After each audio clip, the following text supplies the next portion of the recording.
Even-numbered chapters are narrated by Sandra, a friendly and outgoing scientist dedicated to helping the world through her work and research.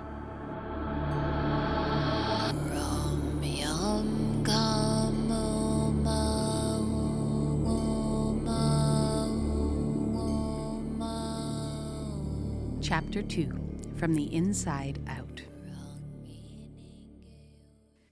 I was back and forth on this trip for weeks, but after a close analysis, it was just the most logical decision, I said to Luna, the flight attendant. I listed out all the pros and cons, and there was really no reason for me not to go. Luna wasn't a typical stewardess. She was more like a guidance counselor. She was asking me a lot of questions about why I decided to come here and what I was hoping to get out of it. I don't know why, but it felt good to talk about it with someone. I hadn't told anyone about this trip, not even my parents or my sister. There's no chance they would have approved, so I didn't bother. I don't even plan to tell them when I get back. For once, I'm going to do something for myself without opening it up to the whole family's input. A week to relax, unwind, and experience something new, just for me. That's it. What were some of the pros? She asked. Well, the first big one was the weather. I'm a sucker for tropical climate, I answered. The next big one was the educational component, actually. I'm a little bit of a nerd, I said with a laugh. So when they said there was an orientation to learn about the history and traditions of this country, it sounded interesting. Kind of like a vacation/field trip. She smiled before responding. Were there any others? Well, it's free, so yeah, that's a big one too. A free vacation/field trip on a tropical island. Right up my alley, I answered cheerfully. It was true. How could I say no to that? I just wrapped up an 18-month research project at work, and I have about 2 months before the next one begins. This was by far the longest break I've ever had from work or school in my entire life, so I wanted to take some kind of vacation. And honestly, after my sister made a rude comment about how boring I was, I felt extra motivated to do something exciting. You're almost 30 and all you've ever done is go to school and work. You're so boring, were her exact words. You have to travel or do something during this time off. She's a few years older than me and likes to pretend she has it all figured out. Then she turns around and tells me how to live my life. I love her, but our relationship is complicated. It was actually that same day that I got the email saying I'd been selected for the trip, and with her comments fresh in my mind, I went for it. And what were the cons? Luna asked next. Just a few, really, I answered. For one, I had to come alone, which is a little scary. Also, I really don't know anything about this place. I don't really know what to expect. I researched like crazy, but couldn't find anything other than what was given to me during the interview process, I continued. Are those cons or fears? She followed up. Well, I guess they're mostly just fears, now that you mention it, I responded.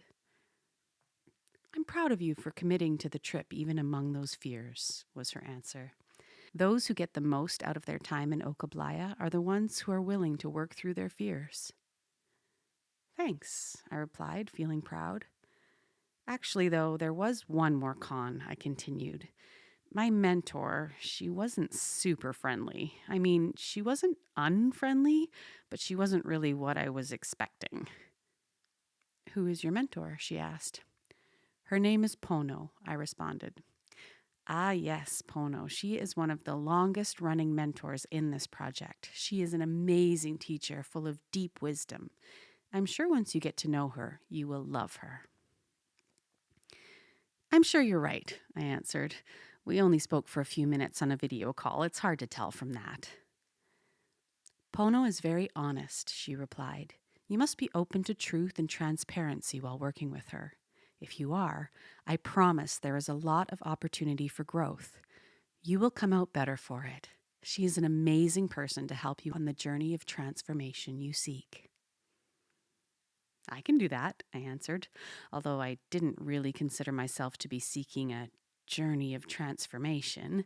I mean, I know there's a component of this trip that's kind of like a health retreat sort of thing, but a journey of transformation?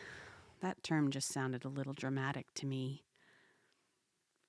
And that's how you made your decision? Through a pros and cons list? She asked curiously. Surely there was more to it, no? Not really, I answered. It all added up on paper, so the choice was pretty clear.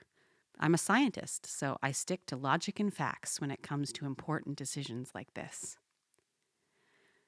And what about your feelings and emotions? How much did they play a part in your choice? She asked. None, really, I responded. Like I said, I'm a scientist. I know better than to let emotions cloud my judgment, especially with a decision this big. I'm trained not to let my feelings interfere with logic and reason. Was all she replied at first. And then a moment later, she continued, I'm excited for you to work with Pono this week. I think she's a perfect match for you. I smiled politely and thanked her. Okay, I'm going to head up front and bring out some fresh fruit for a light breakfast. There's only about 90 minutes left in the flight, and we aren't changing time zones, so it'll be about 9 a.m. when we land. Pono will be there to pick you up. The flight had been really nice so far. Very comfortable and relaxing, and only a little over 3 hours total, which is manageable. I felt really cared for and comfortable. Even so, I couldn't help but be a bit nervous as I thought about the week ahead. I hope I like this place, although it seems like it'd be hard not to based on what I've been told. The material I was given portrayed Okablaya as a place of prosperity, equality, and justice. It was inspiring to know that this was possible.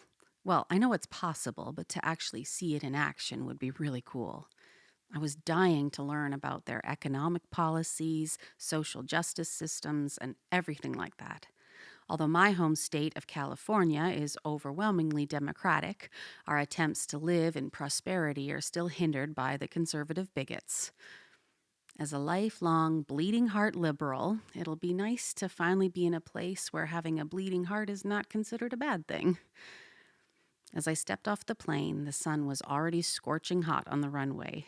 I tried to shade my face as I quickly walked to the pickup area with my duffel bag, working up a sweat along the way. I saw Pono awaiting me. She waved me over and greeted me with an exceptionally long and firm hug. It was a little awkward, but it was nice. Maybe she wasn't so bad after all. We hopped in the car and hit the road.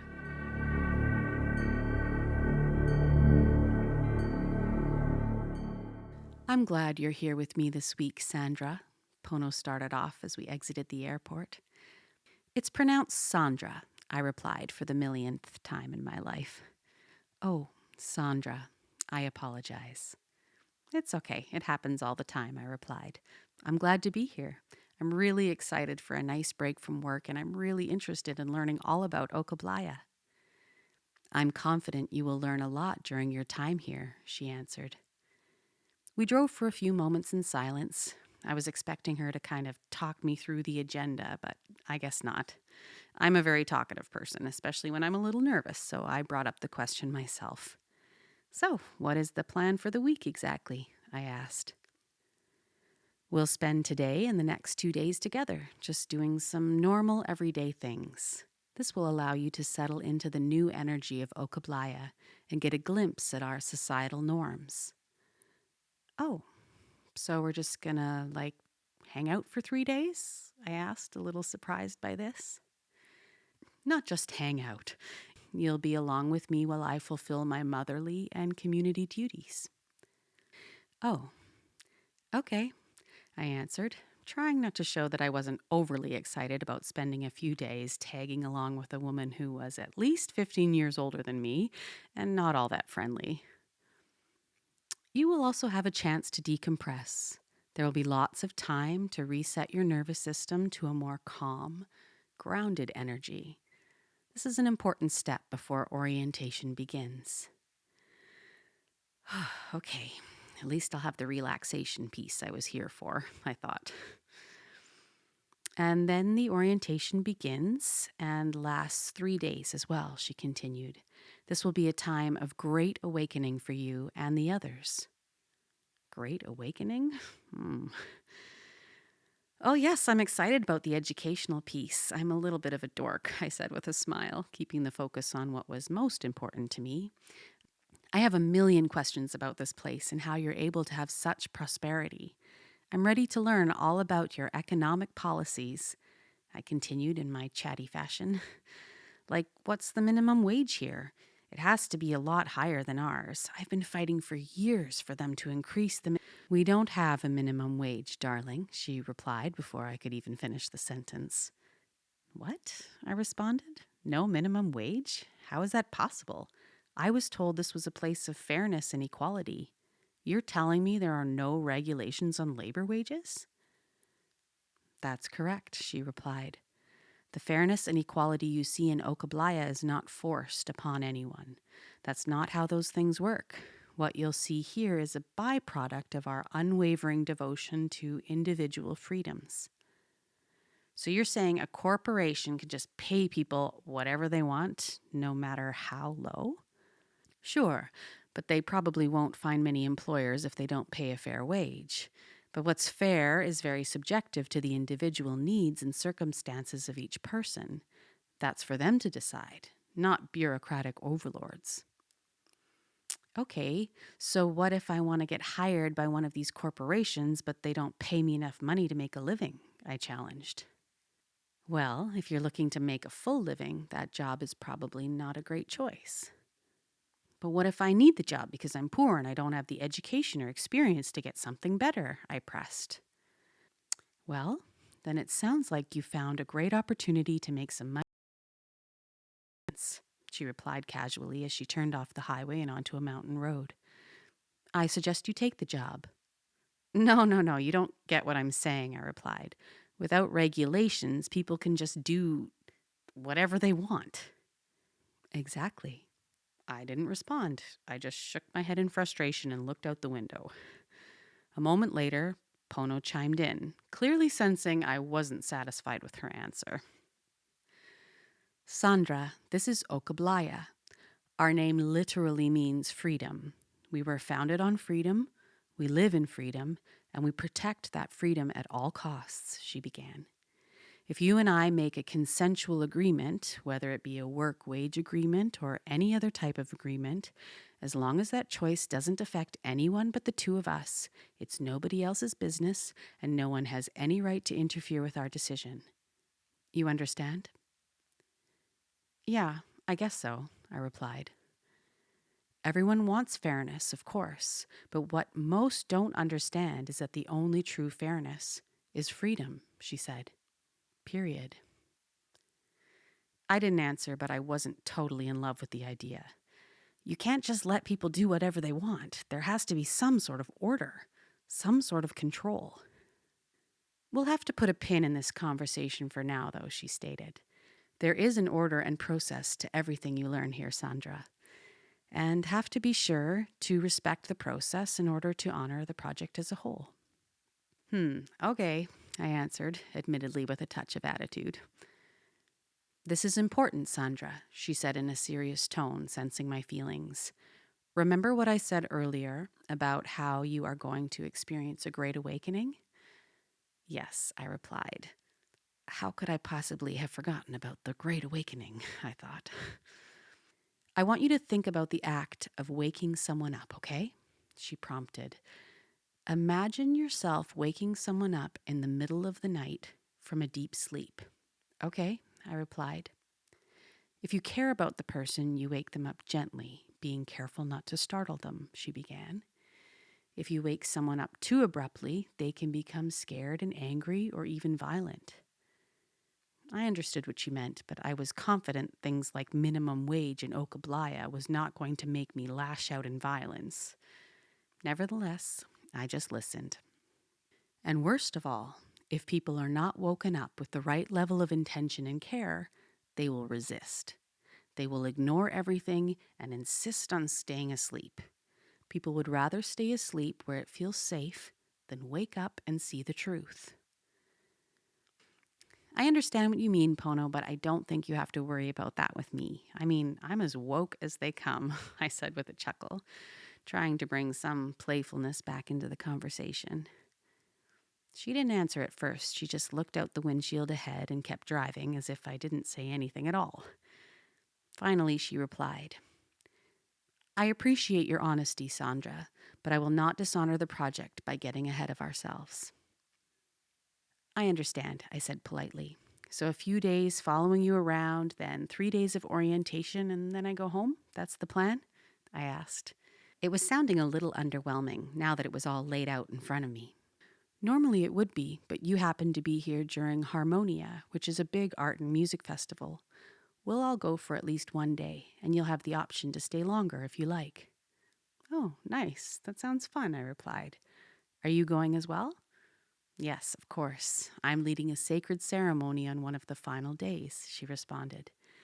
You'd be open to join if it calls to you. Oh, I don't know, I responded shyly. I'm a scientist. I don't fit in too well with the spiritual types. Why wouldn't a scientist be able to fit in with someone who is spiritual? She followed up. Because it's like oil and water. The two worlds just don't mix. I've spent my whole life living in a world based around facts and logic and scientific consensus. Everything I do is about hard proof. So when you put me around people who live their life around faith and belief in things that can't be proven by science, it's hard for me to relate. And how much time have you spent exploring these things that can't be proven by science? None, really. That's my point. I don't allow myself to get caught up in stories and superstitions that have no factual basis. I didn't want to be rude, because she was obviously a very spiritual person, but I grew up in a family of atheist scientists. If I even breathed the word spiritual in my house, I would be intellectually dismantled by my father. You may want to explore a little more, she suggested. I've actually spent my entire life studying the things that can't be explained by science, she continued. I've found that we learn far more from the things science can't explain than the things it can. When we open ourselves up to the world beyond human comprehension, we can receive wisdom that exceeds human limitations. I didn't answer. I didn't know what to say that wouldn't make me seem inconsiderate and rude. But wow, I don't know if they could have matched me up with someone more opposite of me than Pono. I was just staring out the window, starting to really wonder if this was the place for me, when Pono broke the awkward silence. So what type of scientist are you? She asked. I have my PhD in evolutionary biology, I answered proudly, and now I work in biomedical research. I work for a company called ManTech Biomedical. We are currently testing new methods to alter DNA structure and significantly extend human lifespan. Sounds very interesting, she replied. Do you plan to be in this field long term? Absolutely, I answered. The future is so promising. The potential is so high, it's exciting. What is it about the future that's so exciting to you? She asked curiously. Everything, really. I mean, the technological breakthroughs are coming faster than ever before.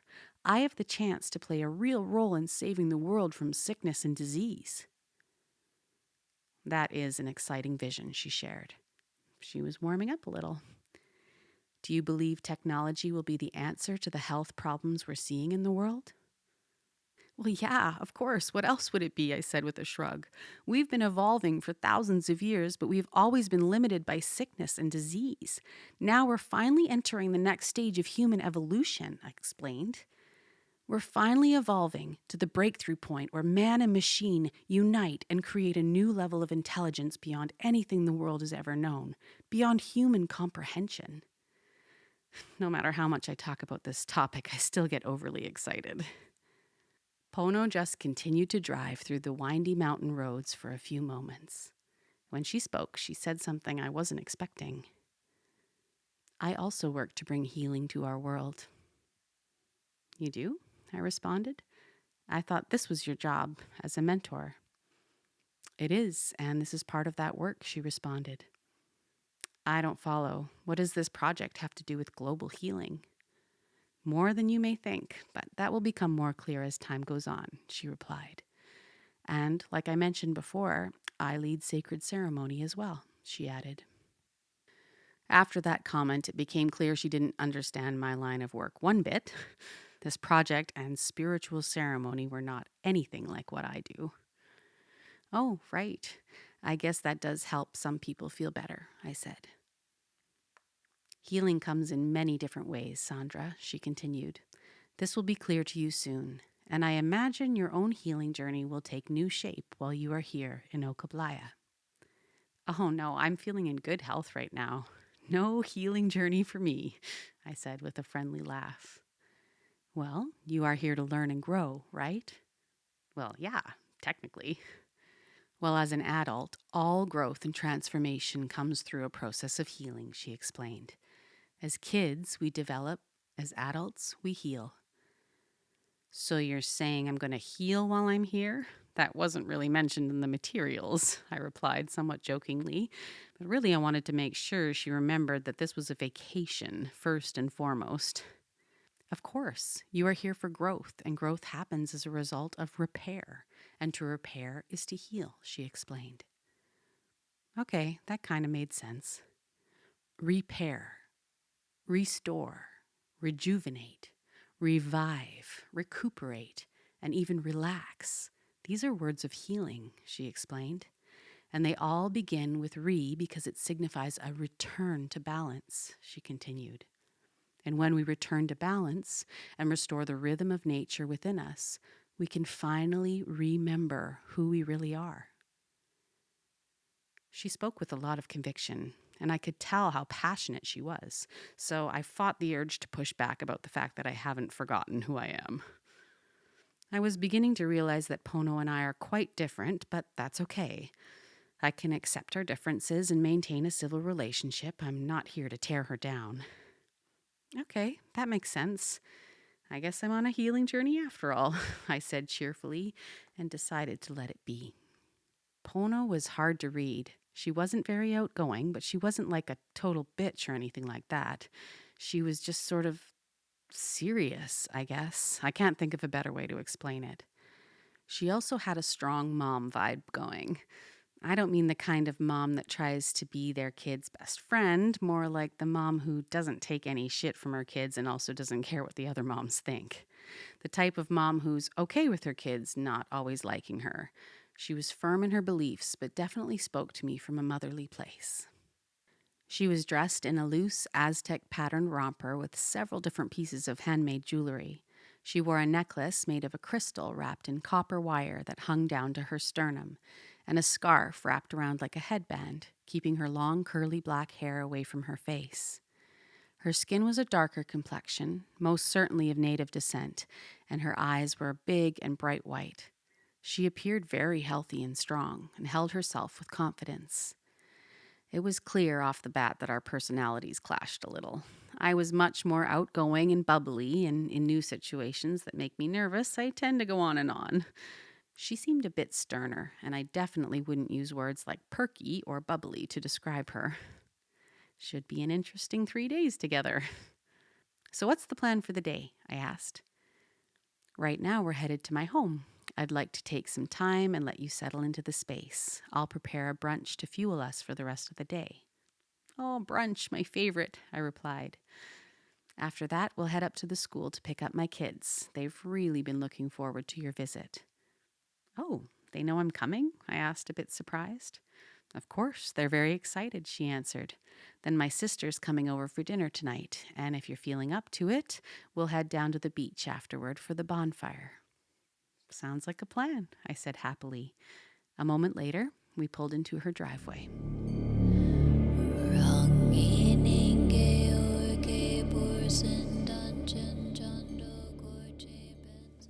As we approached the house, I looked around the property.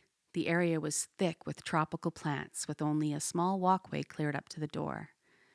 I could hardly see the house through the dense trees, but as I walked up, I could tell it was almost entirely made of clay, with natural wood logs as the supporting structure. We walked right in through an open entrance, no door, and I noticed right away that it was almost entirely open to the outdoors. It wasn't a very big space, but it had a lot of character to it. She had an array of different statues and wooden decorations, most of which seemed to have an ancient tribal style to them. Some pieces were beautiful, others were a little creepy, actually. Wrapped around the walls of the entire living room were paintings of the moon in each lunar phase. I remembered these quite well from my earth science textbook in middle school. She also had a mural of an owl with a bright, glowing light emerging from the center of its forehead. Around the owl were swirls of different colors and shiny glitter, as if the owl was some kind of mystical creature. The house had a sense of life to it. It wasn't messy, but it definitely wasn't spotless. It had a very lived-in feel to it, and it didn't look like she did anything extra to prepare for my visit. My thoughts quickly went to the open walls. I was very uncomfortable with the idea of bugs being able to fly right into the house. And out by the back of the house, the floors and walls just flowed right out into the dirt and trees of the yard. I couldn't tell where the house ended and the yard began. It felt very unsterile. "What a unique home," I said to Pono as I placed my bag on the floor.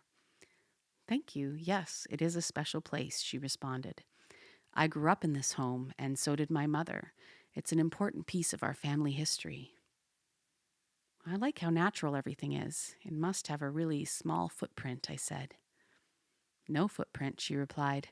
"Actually, by Western standards, our property would actually be considered to have a positive footprint." "Positive footprint?" I replied with a bit of disbelief. "What does that mean? I'm not familiar with that term." "It means land benefits from us being on it," she explained. "We live in total harmony with the land. We give more to it than we take." "Wow, I really like that," I replied. "I'm a big advocate for the environment." "That's beautiful," she replied with a smile. Suddenly, the dirt and bugs didn't seem so bad. I was willing to suck it up for the sake of the environment. She brought my stuff down the hall to my bedroom while I sat on some cushions on the floor. The furniture was all on the floor, which was a little strange, but I liked it. When she came back a few moments later, she was holding 2 beautiful coffee mugs. "Wow, I love this mug," I exclaimed, admiring the hand-painted hummingbird on mine. "Thank you. I made it myself," she replied. "You painted this? Wow." "Yes, and I also made the mug out of clay. Just about everything you'll use here was made by me or someone from the family." "Very cool," I answered as I looked down and realized that it wasn't actually coffee in the mug like I was expecting. "What is this?" I asked. "It's cacao," she answered. "I wanted to start your stay here with a brief cacao ceremony to welcome you to Okablaya and my home." "So, like hot cocoa?" I asked. "No, this is ceremonial cacao. I harvested and prepared it myself," she answered. "Cacao helps us be more present, alert, and focused, among other things." "Oh, wow. That sounds like a great coffee replacement," I answered. "I'd love to see the studies behind it. I'm all about the nerdy stuff." "Studies?" she asked, a bit confused. "Yeah, the studies or papers or whatever you read to learn about its effects and benefits." "Oh, sorry, no studies. I've been developing a relationship with cacao for many years through my daily ritual. That's how I learn." "Oh, well then how do you know it's true?" I asked. "I'm sorry?" she questioned. "I don't follow. How do you know if what is true?" "What you said about alertness and focus and such," I replied. "I remember reading a paper recently where people claimed that these certain herbal teas were giving them cognitive enhancement, but then scientists ran some studies and none of it could be proven," I explained. "It was all in their mind." "What's the difference?" she asked. "Difference in what?" "What's the difference if it's all in their mind or not?" "Well, if it's all in their mind, then it's not real. It's just imagination, really." "Are you implying that what's in our mind is not real?" she asked in a serious tone. "Yeah, it's called the placebo effect. It's when our mind tricks itself into thinking something is having a desired effect," I informed her. "So what you said about cacao could just be a placebo." She didn't answer at first. I could tell she was having a deep thought. Maybe she'd never heard of the placebo effect before. Sandra, the spirit of cacao aids in opening our heart and receiving the love that surrounds us. It helps us feel more deeply connected to ourselves and others. It helps us tune into our higher self and access our inner wisdom, she replied. I'm sure none of this can be proven in a study, but I am also very sure that this is true. I didn't answer. Again, she showed she doesn't really understand modern science too well. So now let's set an intention and enjoy our drink, she offered. She brought the mug to her nose to smell it, and she then held it to her heart and closed her eyes. Finally, she lifted the mug over her head for a moment and then back to her lips and took a sip. I wasn't really sure what to do, so I closed my eyes and held it in front of me. Okay, cacao spirit, come open my heart, I said to myself, trying not to chuckle out loud. I took a sip. It was a little bitter, but pleasant. We sat and drank in silence for the next few moments. I finished it rather quickly. She went into the kitchen and came back with fresh fruit, eggs with avocado, potatoes, and a smoothie. Everything was so delicious and bursting with flavor. I ate quickly, realizing I had grown hungry during the trip. But wow, it was really crazy how juicy and tasty everything was. Between the bright colors, the juicy flavors, the smells, it almost seemed fake, like it was enhanced in a lab or something. I ate quite a bit. As we ate, Pono gave me more details on the orientation. We're going to work in groups, meet a bunch of different teachers, take some workshops and classes. It sounded great. It helped me to have a clearer picture on how the week was going to unfold. Then came the topic of shift school. Shift is going to be a lot different than the schooling you're accustomed to, she said. Oh, yeah, I don't know. I don't really see myself going to shift school, I explained. I really like the idea of coming here for a week to unwind and learn some new things, but I don't think this is going to be a long-term thing for me. I encourage you to remain open and wait before making any decisions, she responded. I gave her a friendly laugh before saying, I know it's part of your job to schmooze me and show me around and make sure I enroll in shift school, but I'm pretty set in my work life and career and don't foresee any more schooling for a while. I've actually been in school for pretty much my entire life so far. She looked at me and got serious for a moment. Sandra, I'm not here to convince you of anything. If you aren't excited about the opportunity, we would not want you in the class. We only work with those who are 100% committed. Okay, yes, it's just that. Secondly, this is not like any of the schooling you've completed in the past. Shift is about higher intelligence. It's about wisdom. And the way wisdom is learned and communicated is far different than your traditional academic studies, she informed me. And lastly, do I seem like the schmoozing type to you? She asked as she looked across me and raised both of her eyebrows. I didn't answer. I just sipped my smoothie uncomfortably, but the answer was a hard no. Finally, she cracked a playful smile, as if she was reading my mind, then shifted to a more caring and compassionate tone. I'm here for you, Sandra, she began. Just because I don't schmooze doesn't mean I don't care. You're going to be exposed to a lot here. You're going to be challenged quite a bit. At times, you'll feel uncomfortable and uneasy, or maybe even a little scared. Scared? I blurted out. Scared of what? The video said this place is like paradise. What is there to be scared of? Are we doing something dangerous? The video most certainly did not say that, but no, you aren't going to be in danger, Sandra, she assured me.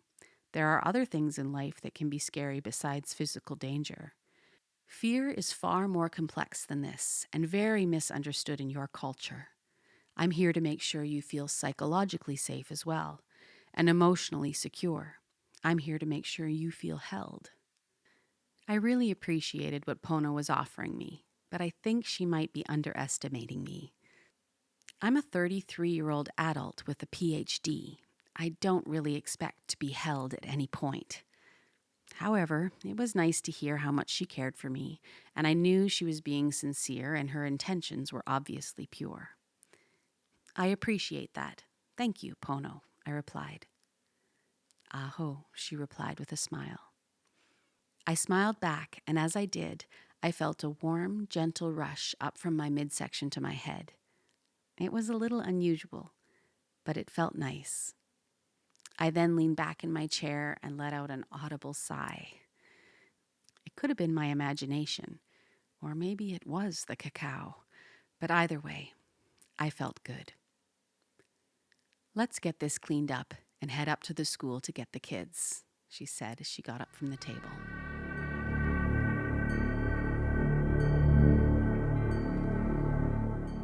As we arrived at the school, I looked around and felt very confused. "Is this it?" I asked Pono as she put the car into park. "Yep," she replied. The school did not look like any school I had seen before. It looked like a combination of a little hut village and a children's park. There were a whole bunch of structures for climbing and swinging, and several small hut-like houses that were painted bright colors. As we walked closer, I saw kids running all around, seemingly unsupervised. I assumed it must have been recess or some sort of free play time, but then I looked into one of the small huts and noticed a group of kids around 7 or 8 painting on easels, and in another hut I saw some kids a few years older sitting on the floor reading. Some playing together, some playing alone, some inside exploring other options. A moment later, a young girl came running over to Pono. "Mom, can we stay a little longer?" she asked. Sure," replied Pono. "Sandra and I will wait for you over here until you're ready to go." She turned to me and smiled as she introduced herself. "Hi, Sandra. I'm Lolita." "Very nice to meet you, Lolita," I replied before she ran back to her friends. I continued to look around and try to make sense of this unusual school structure. It was untraditional, to say the least. "This school is quite different," I said to Pono. "Do they just play all day like this, or do they actually learn at some point?" "Play is how kids learn," she responded. "They are free to roam the grounds and play as much as they like." "Okay, but I mean like their actual academics. If they spend all day playing, when do they learn the subject matter?" I asked. She didn't answer right away. She just looked off into the distance at the kids running around. After a moment, she said to me, "Sandra, do you remember the first thing you learned when you started school?" "I actually do," I said with excitement. I still don't think she understands who she's dealing with. My love for school is not like most people. They didn't call me straight A Sandra for nothing. "Oh, really? I'm surprised. I'd love to hear," she replied. "I remember at the start of kindergarten, we did a school play right around Columbus Day. School had just started for the year, and we did a cute little show for the parents. I remember it really well because I had one of the most important lines in the show," I continued. "In 1492, Columbus sailed the ocean blue to prove that the earth was flat," I said, in the upbeat same rhythm I had used in the show over 25 years ago. "And I even remember the line from the kid after me," I said with sarcastic pride. "But when his ship hit the ground, instead of that, what he found," and the whole class said, "was that the earth was actually round," I recited with cheerful delight, remembering the lines clear as day. "This was the first thing you learned? Somebody sailed over here and discovered a land that was already inhabited?" she replied. Yeah, pretty sure. It's the first thing I remember, at least. As you can see, it stuck pretty well." "I see that," she answered quickly. "It's clearly very important for you to learn this story at such a young age. A story so far from the truth, there's no choice but to imprint it in early childhood." She didn't seem to appreciate the memory the way I did. "I have a question for you, Sandra," she said sternly. "When they told you Columbus discovered America, but then explained that there were already people living there, did that make sense to you?" "Well, at the time I didn't really think about it too much, I guess," was my reply. "My point exactly," she said. "It's not by accident that these stories are coded before the age of discernment. The same kids that believe in Santa Claus are being told tales even less believable, but by the time they are old enough to know better, it's so deeply embedded that no one stops to question it." I didn't really know what to say, so I didn't answer. "And let me guess, the next thing you learned about was Thanksgiving, right? The Pilgrims and Indians joining together in peace and happiness to share turkey and pumpkin pie?" she asked sarcastically as she rolled her eyes. She was right. As I sat there, I was taken back to that same kindergarten classroom where we all dressed up and invited the parents in for a Thanksgiving feast. We made pilgrim hats and headdresses out of construction paper, and Miss Powell read us the picture book story of Thanksgiving. Well, you asked me what I first learned, and that was the answer. I'm sorry, I finally replied. No need to be sorry, Sandra. My frustration is not toward you. You only believed what you were taught from people you were told you could trust, she answered. Here, you won't find teachers filling the heads of the children with facts that can't actually be observed or experienced by the student. I'm not sure I follow, I responded. Think about the topics you mentioned in the show you did in kindergarten. It was about a historical event that took place over 500 years ago. There's no way of the child actually knowing whether or not this is true. It's a story. The only choice they have is to trust the people in charge and believe it. I see, I replied. So what do they do here? In Okablaya, we learn through personal experience and observation of nature. Learning happens when you can see something for yourself or feel it for yourself. We learn early on to never just believe something because someone told us it's true. Instead, to always trust your intuition and senses over someone else's claim to have the facts, she explained. In fact, it's common understanding that the more an organization claims to be an authority over information, the more they claim to have the truth, the less they should be trusted, she finished. Then how do you know your children are getting the education they need to prepare themselves for the world? Play all day, no textbooks or facts. I don't understand how this is effective, I answered. This would never fly in the States. The children get everything they need to be prepared for life. I might even say they only get what they need for life. At this stage of development, there is really only one thing that is needed, and it's the most important thing of all. Something no school in the U.S. spends even a minute exploring. And what's that? I asked. Here, they begin to learn about their true self, she answered. This school is called Luz del Corazón, which means light of the heart. The primary intention is to create an environment in which children can discover what their heart truly desires. In Okablaya, there is nothing more important than this. We both just sat for a moment. I'd never heard of a school that had any intention of helping children connect to their heart. How can you even know if it works? How do you know who's passing and who's failing? How can an education system be based on something so subjective? Pono then spoke up. Anyway, that's actually beside the point. What's more important is that the whole Columbus sailing around the globe and discovering a place that was already inhabited fairy tale is not actually the first thing school taught you. What do you mean? I asked. It was literally like a month into school. I understand, she replied, but there's more important programming happening before the subject matter begins. I don't understand, I answered. You want to know what school really teaches you, Sandra? I turned my head towards her, signaling that I was listening. First off, school teaches you that Monday through Friday don't actually belong to you. Those are days you wake up every morning and go do something you generally don't enjoy because, well, that's just how it works, she said empathetically. You are not free on those days, but if you cooperate on Monday through Friday, you get 2 days at the end of the week that you can do what you want to do. And you should be thankful for those days, she continued. First it's school, then it's work. When you learn this as a young child, it doesn't seem so strange by the time you are an adult. You see? Wow, I've never even thought about it, really. Case in point, she replied. But it doesn't stop there. I could feel her intensity picking up. The first 4 years of your life are centered around learning how to walk and talk. But then you reach age 5 and are sent off to school where you learn how to sit down and be quiet, she began. All the physical growth, crawling, walking, running, jumping, climbing, the things that are used to measure development up until that point suddenly don't matter anymore. Now development is measured in how well you sit still, follow orders, obey authority, and memorize the facts.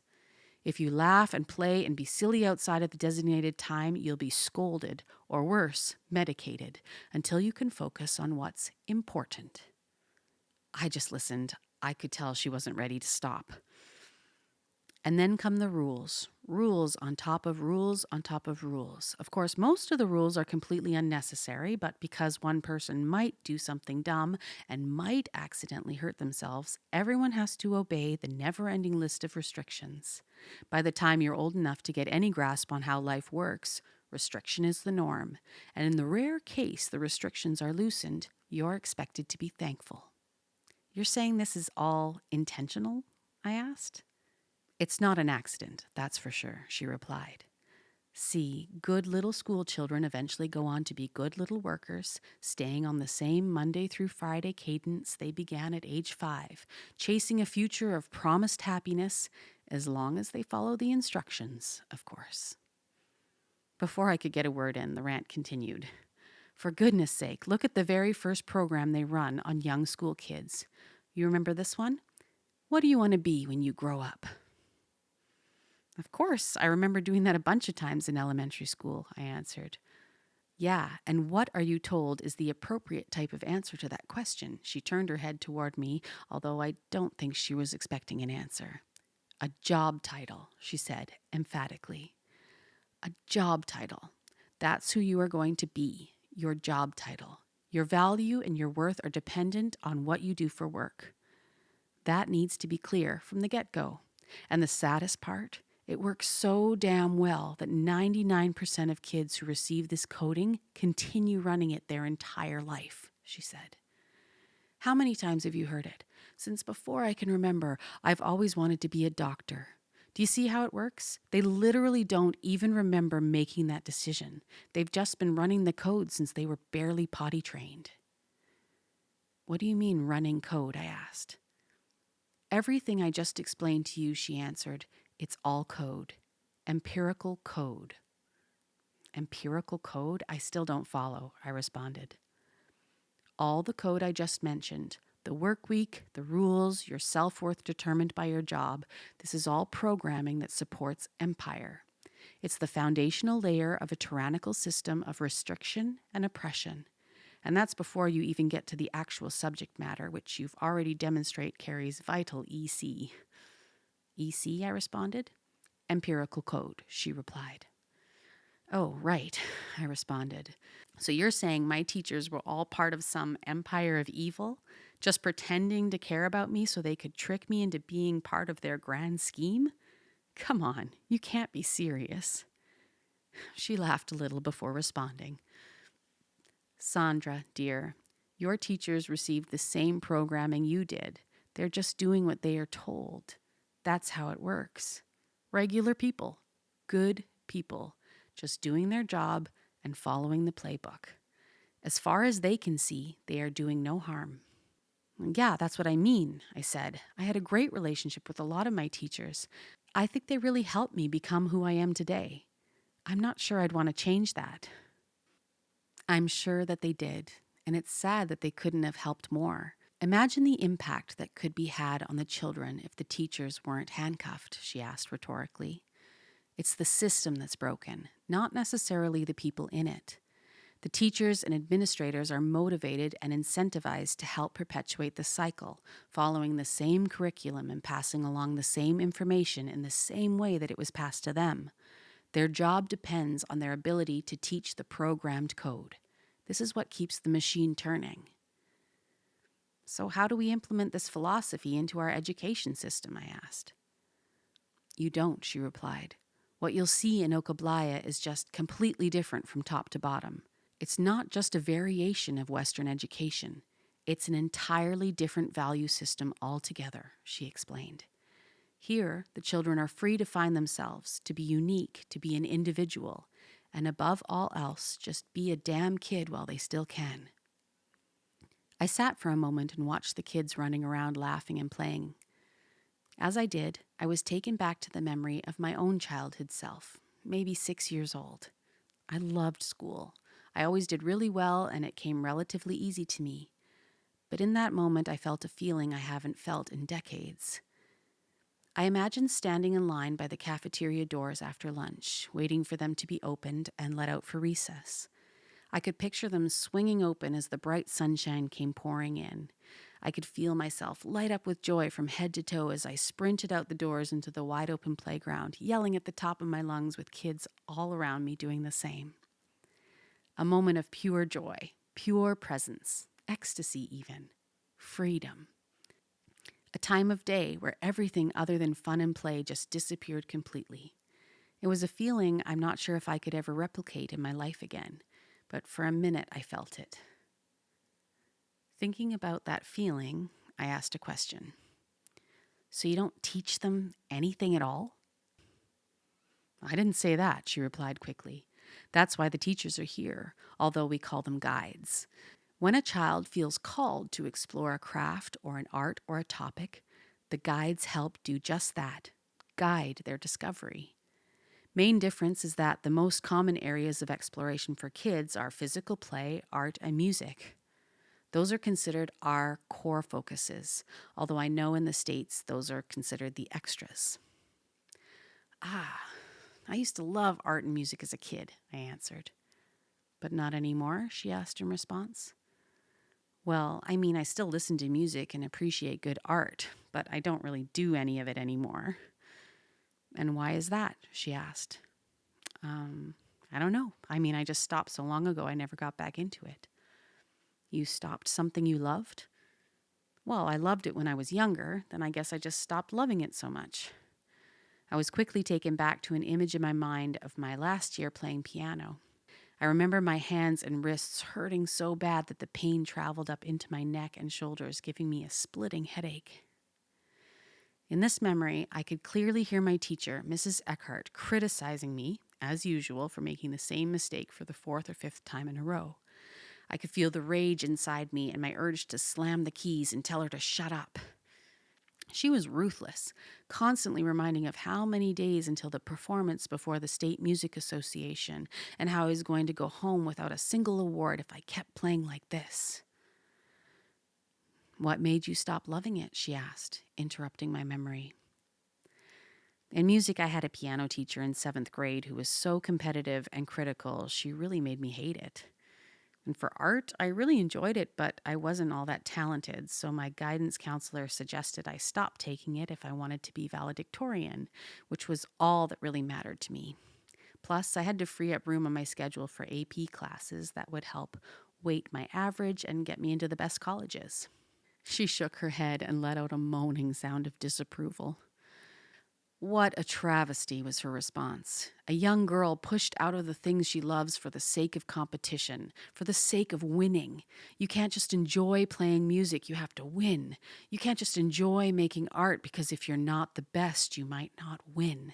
And God forbid you get an A- and risk losing your shot at valedictorian. She took a deep, calming breath before continuing in a gentler tone.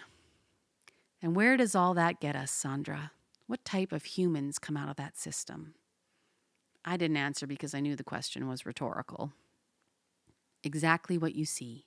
People running around with absolutely no idea who they really are, or what they really like, or what they actually even want out of life. Other people have already made those decisions for them. They've already been told what to chase, the job title, the status, the money. They've already been told what to do. Win.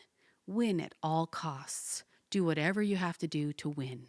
It's a dog-eat-dog world, right? Yeah, it sure is, I answered. It's why it's called an education program, because it programs everyone to think and act with a unified set of beliefs that they don't even realize are being uploaded. They just move down the line, step by step, and they come out the other end all running the same default operating system, she explained in a way that created a whole new image in my mind. The education program currently being run is arguably one of the most important blocks of empirical code. It is so effective that it has become almost impossible to live your life in any other way. I sat and processed all of this as I observed the kids on the playground. A few moments later, Lalita came walking back with Pono's younger daughter, Lala, clearly ready to head home for the day. They seemed excited to see me, which felt cool. So we got in the car and drove away.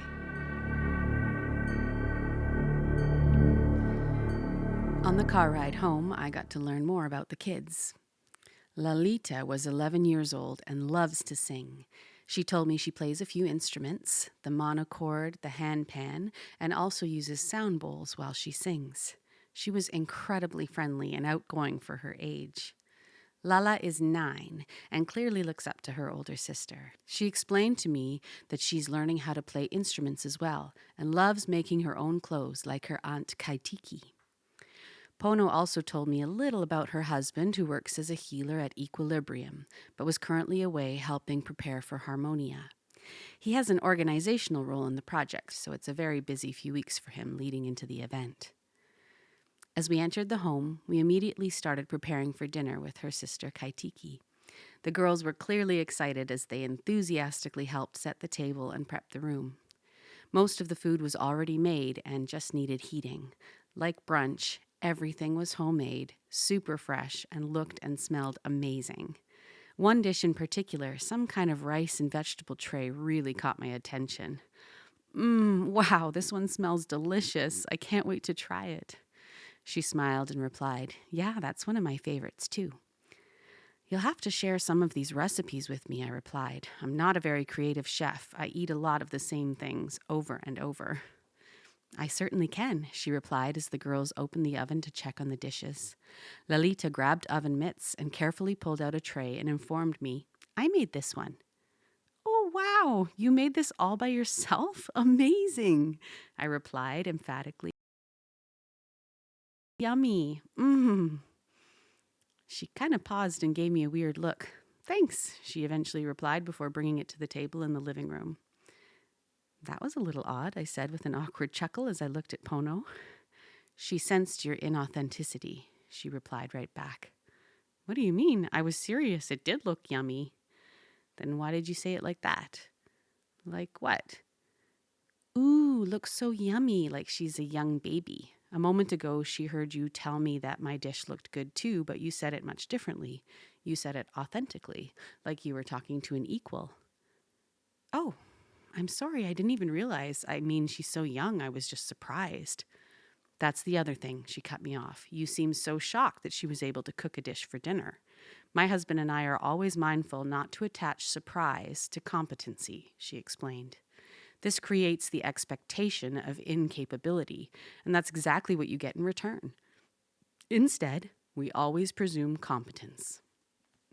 "Oh, yeah, okay, I guess that makes sense," I replied, beginning to feel a little uncomfortable in the way this whole situation was playing out. We believe deeply and honestly in the child's abilities and are never surprised by their accomplishments. They will be exactly as capable as we expect them to be, she continued. Plus, a 9-year-old making a simple dish for dinner is not so shocking around here, she said with a little laugh. "Well, I'm sorry," I answered. "Stop. No need to be. You aren't being scolded. We're just speaking openly about our personal beliefs. Get used to this if you plan to make it through the week," she said with a big laugh. It was definitely an odd exchange. I don't know if I've ever had someone be so upfront with me about anything unless they were angry with me. With Pono, it was like communicating with some sort of trusted advisor, stern, but not in any way that made me feel like I was in trouble.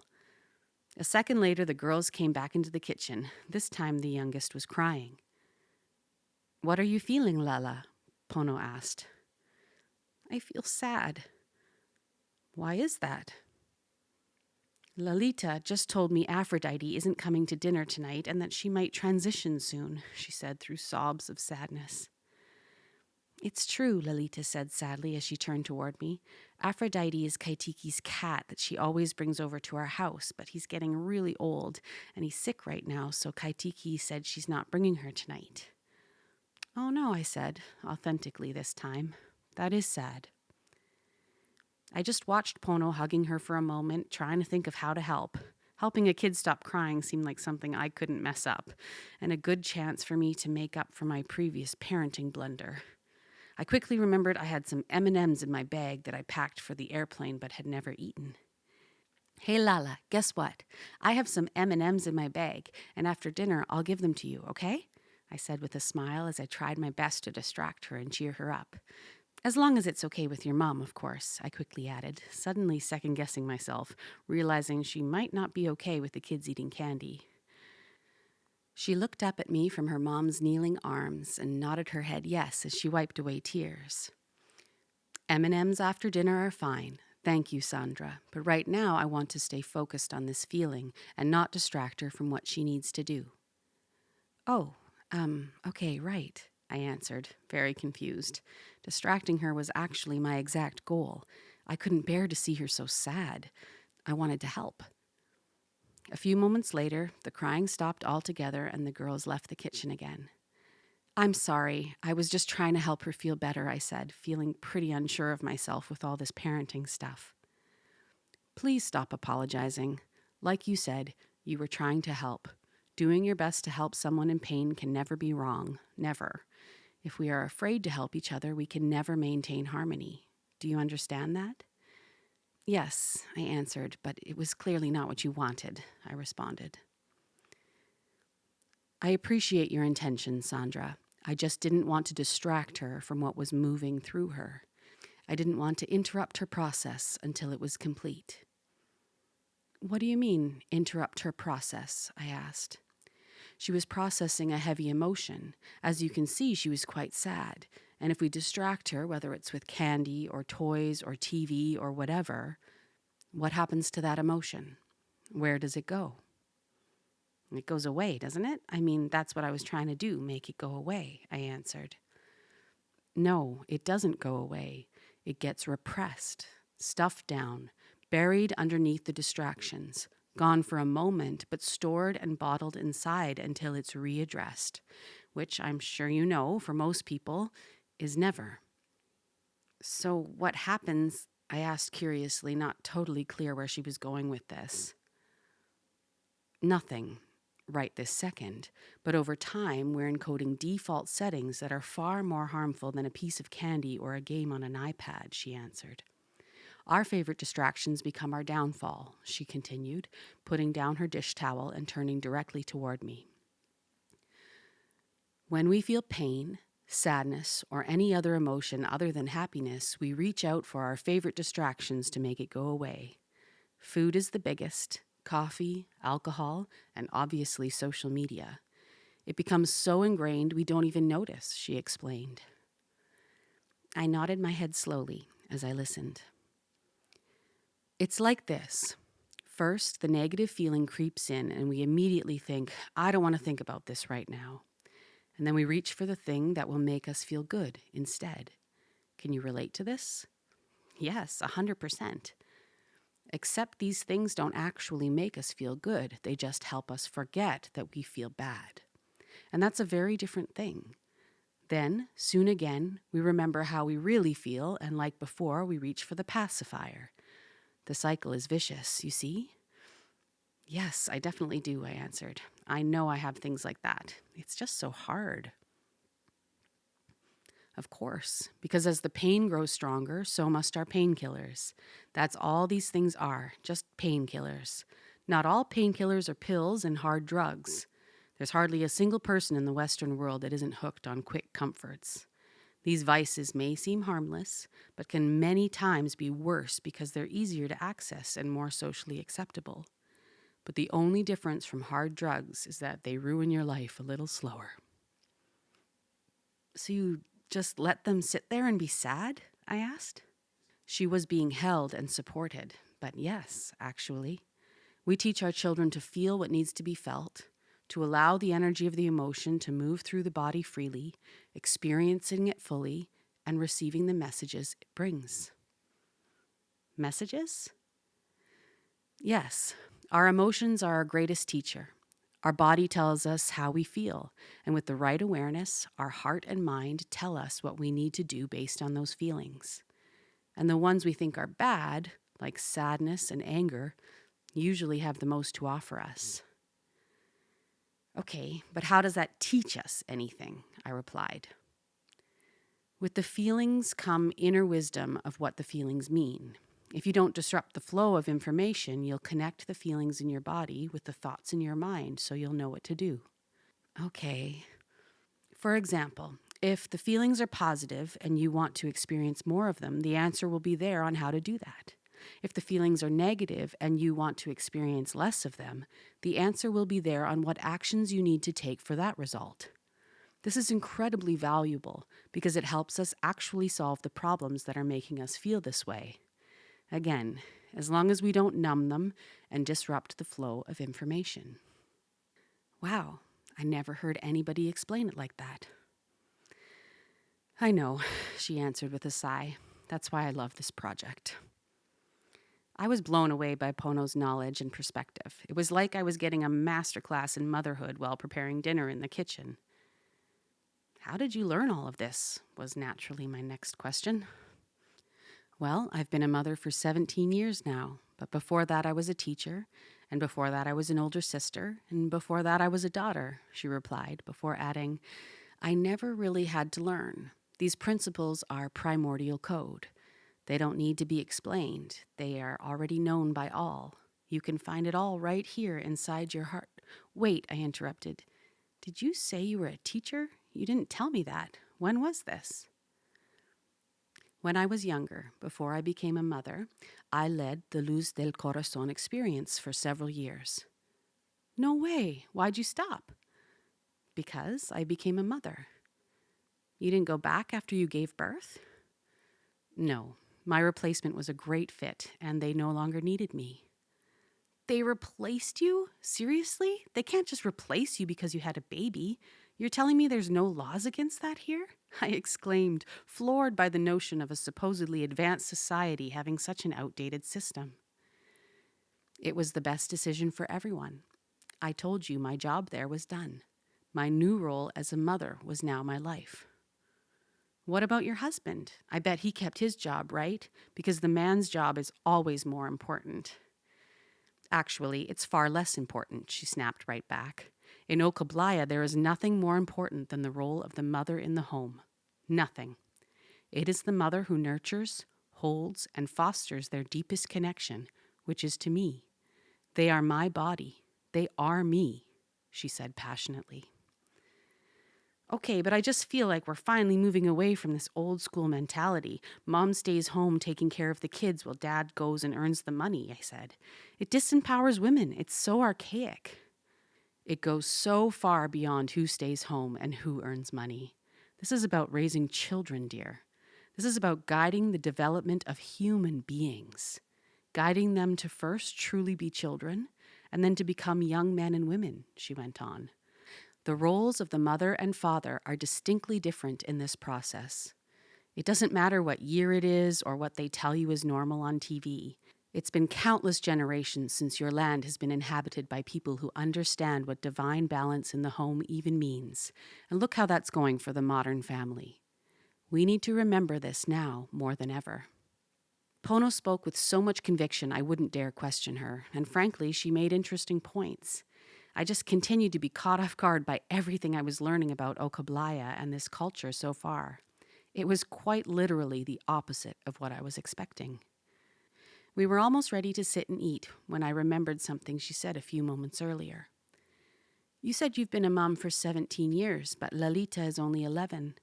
Is there another child? 2 others, actually. One boy who's 17 and one girl who is 15. Oh, wow, such a big family.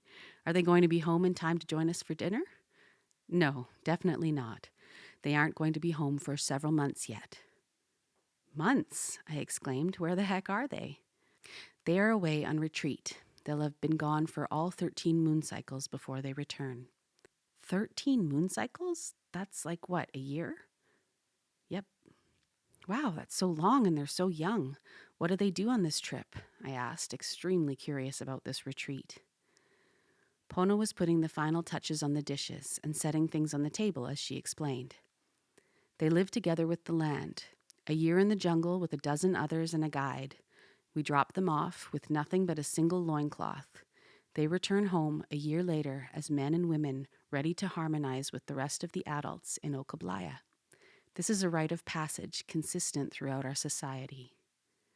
Wow, I responded. And what do they learn? They spend a year depending on one another for survival while living in perfect balance with their natural environment. She looked at me as if it was obvious. What don't they learn? I was almost speechless. That's crazy. I mean, they're so young, and that has to be so hard for the parents, isn't it? Not as hard as living in a society where kids never become adults. What do you mean? I'm an adult and I know a lot of adults, I said with a playful laugh. Sandra, the word adult isn't determined by age alone. It's determined by a set of characteristics.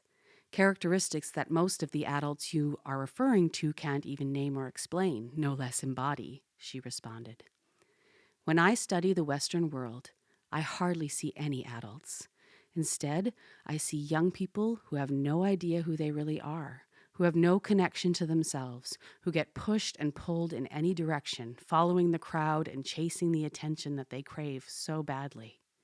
She was clearly gearing up for another one of her rants. Then those young people just get older and start having more responsibility in the world, and we think when they have more responsibility, they'll just magically grow up, she said with a laugh. Instead, those big children go off and get jobs and try to make the world better and try to make themselves happy, but they don't even know the meaning of the word happy. They couldn't begin to tell you what harmony looks like in society.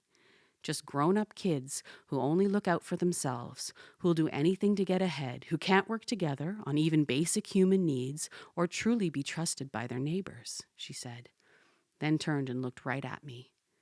My kids being away is hard, but nothing is as hard as living in a world like that. As soon as she finished, someone came walking through the front door. Kaitiki! The girls yelled as they ran toward the door and all joined in for a big group hug.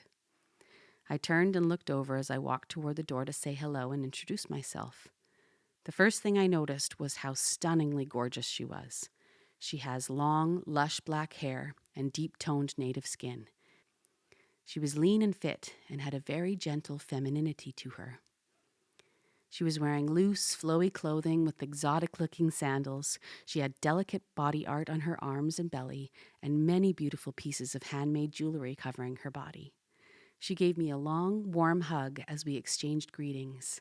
It felt so sincere and unawkward. It was like I've known her for years already. Perfect timing. We're about to eat, said Pono, and we all made our way to the table.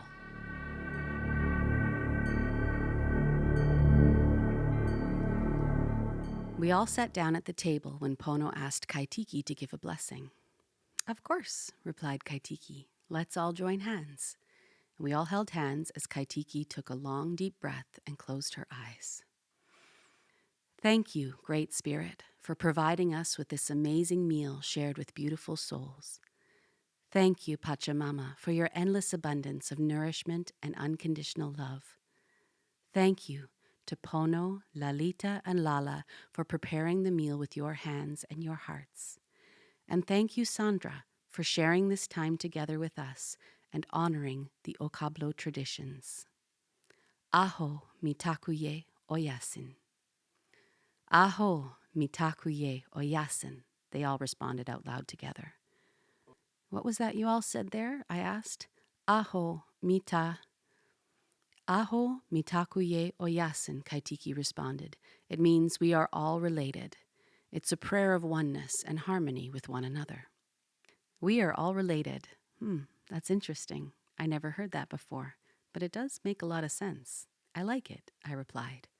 After a decade of studying evolution, I know more than anyone that it is, technically, kind of true, I added. I kept thinking about this unusual prayer for a moment. It was strange to hear something religious that was also based on science.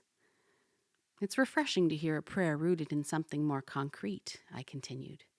Maybe we would have actually prayed in my house if there were more prayers like that, I laughed. Well, I'm glad it resonated with you, replied Pono as we began digging into the meal. As we ate, the girls shared stories about their day and their friends with Kaitiki and I. They were clearly very excited about the visit from their cool aunt, and also about having me as a guest for the week. Despite all the excitement, they remained very well-mannered and polite, and when I spoke to them, I didn't feel like I was talking to young children. Well, actually, they had a distinct childlike wonder in their words and their ways. It wasn't like they were trying to be adults, but there was a level of maturity that seemed almost unusual. They weren't showing off or trying to act cool or being awkwardly shy, like my nieces who are similar in age tend to be sometimes. They even sang a beautiful song together that they had written in school, a song they planned to sing for their brother and sister when they returned from retreat. After they had finished their meals, they were excused from the table to go get ready for the bonfire. The three of us remained, still finishing our plates and enjoying the dinner. I decided it was a good time to ask some questions I'd been wondering for a while. "I'm finding Okablaya to be quite interesting so far," I said with a light laugh, as if that was clearly an understatement. "I just don't understand how nobody knows about it. How is that possible? I would think the US government would have found out about you by now, right?" "Of course," Pono responded quickly. "Can't hide from them." "Okay, so why don't they expose you?" I followed up. "You mean expose a prime example of a people actually living in harmony? Not enslaved to their system? Not brainwashed into believing that modern Western culture is the best option we have?" "They would never," she started. "In fact, they work quite hard to make sure no one finds out about us at all. There are leaks on the internet from time to time, and the myth of Okablaya is mentioned in some circles, but it's too risky for people to actually look into." "Risky?" I asked. "Yes, socially, I mean," she replied. "In the rare case it's ever mentioned, the media is so quick to label us fake news that an everyday person would be risking their reputation by saying they believed it. They could end up being labeled a conspiracy theorist or a nut job by believing the mere notion that this is even possible," she finished. "You mean like the people who believe in Atlantis?" I said with a snort. They both paused and looked at each other before Pono responded. "Yeah, something like that." Then Kaitiki chimed in. "One of the biggest risks a modern American can take is believing in a reality beyond what they are told is possible," she stated, followed by a pause that was clearly to let it sink in. "People are so afraid of being wrong or different or seeming dumb that they subconsciously won't even allow themselves to think too hard about certain things. You see? Because if they end up believing it, then what? Their reputation is at stake. Their sanity, even," she stated with a headshake of frustration. "Once a person can see the truth, they can't unsee it, and then going back to a normal life becomes almost impossible," Pono added on top. "Deep down, everyone knows that if they look too closely at the things around them and the way the world works, it could shatter their reality beyond repair," she finished. "So they don't," Kaitiki followed. "Yeah, but I know some totally wacky people who believe the craziest stuff because they ended up in some YouTube rabbit hole," I said. "Then they're posting all over social media about the most ridiculous ideas. I'm sure they would have found out about this by now." "Not going to find much on YouTube or Google about Okablaya, I promise you that," Pono answered. "That's no accident, and that's okay with us." Kaitiki followed up by saying, "And if the word did ever get out, the media would twist it and distort it so badly that we'd instantly be public enemy number one. People would be screaming to send troops here and save us, to bring us democracy so we can finally be civil and happy," she said with a heavy dose of sarcasm. "Okay, so why am I here to learn the ways of the Okablo people if I'm not allowed to tell anyone about it?" I asked, starting to feel like something wasn't adding up. "What you will learn here aren't things you talk about," Pono replied. "These are principles you embody." "How is that supposed to change anything? Look at the US. It's divided as can be. We're run by greedy corporations and conservative bigots. Something has to change. I was hoping we'd be talking about these things a lot," I said. "Talk, talk, talk. That's all anyone does on your land. They talk all day about all the ways other people should change," Kaitiki stated. "But no one ever changes anything about themselves. That in itself is the root of the problem. This is not leadership." Pono followed her with something that really hit me. "The change that's needed to save the modern world won't come from a top-down leadership shown on TV," she started. "It will only happen when everyday people become brave enough to begin living from the inside out." When she said these words, I suddenly felt a rush of tingly heat run through me. Everything got real still, like the earth stopped spinning for a second. The words echoed through my head on repeat several times, like it was being etched into my brain, from the inside out. I don't know why, but it was like my mind paused to download this thought directly into my brain. After I snapped back to reality, I replied, "Okay, that makes sense, but we need to make a lot of changes really quickly. What's one regular person embodying some new principles going to do?" I asked, still lacking confidence in this approach. "I don't know. We'll have to wait and see," said Pono. "There's no way of calculating the potential ripple effect of one person thinking, speaking, and acting in total alignment with their highest self. The only thing I can tell you is that it will do a lot more than talking about it on social media ever will." "Okay, so that's it? Just go home and start living differently?" I asked. "That's basically the only thing we really ask of you as you return," Pono responded. "All we want is for you to search within, find your deepest truths, and begin living them from the inside out." "What about the whole secrecy thing? If I start acting differently, won't that blow your cover?" "Not if done properly," replied Kaitiki. "If you do it from the heart and not from the ego, there will be no unnecessary or unwanted attention. Nothing that would trace back to us, at least. But yes, there is potential risk, and it's a big reason not everyone agrees with this project," Pono explained. "Some people don't agree?" I asked, caught off guard by this. "Not everyone," Pono answered, with a clear indication that this was a point of controversy. "There are basically 3 camps that each have different perspectives on the situation," she informed. "There's one side that wants to kill the project entirely. They believe it's too risky to our freedom and safety. They want to pull the plug and quit while we're ahead. It's commonly believed that too much exposure to the Western world would put us in jeopardy of military takeover." She put her fork down and focused all of her attention on me. "The second group wants to keep the project running as it's been, gradually growing in size and strategy at a natural pace. It's been so effective so far, most people feel this is best. However, more people are starting to move into the third camp." "What's the third camp?" I asked. "The third camp is the group who believes it's time to unveil intentionally, show the world who we are, what we stand for, and how we live. It's insanely risky, but there are some who think this type of radical play is the only way to give the human race a chance. They believe that seeing living proof of what's possible would be the only thing strong enough for the majority to take action." "Okay, now I'm confused," I replied immediately.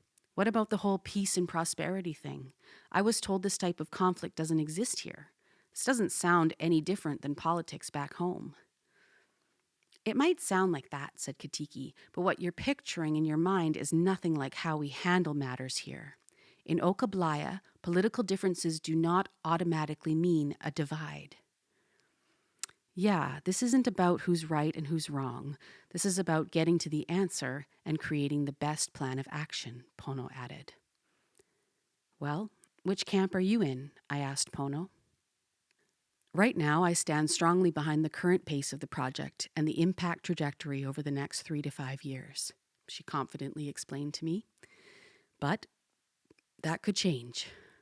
"What would make that change? That sounded like the most concrete stance you could possibly have."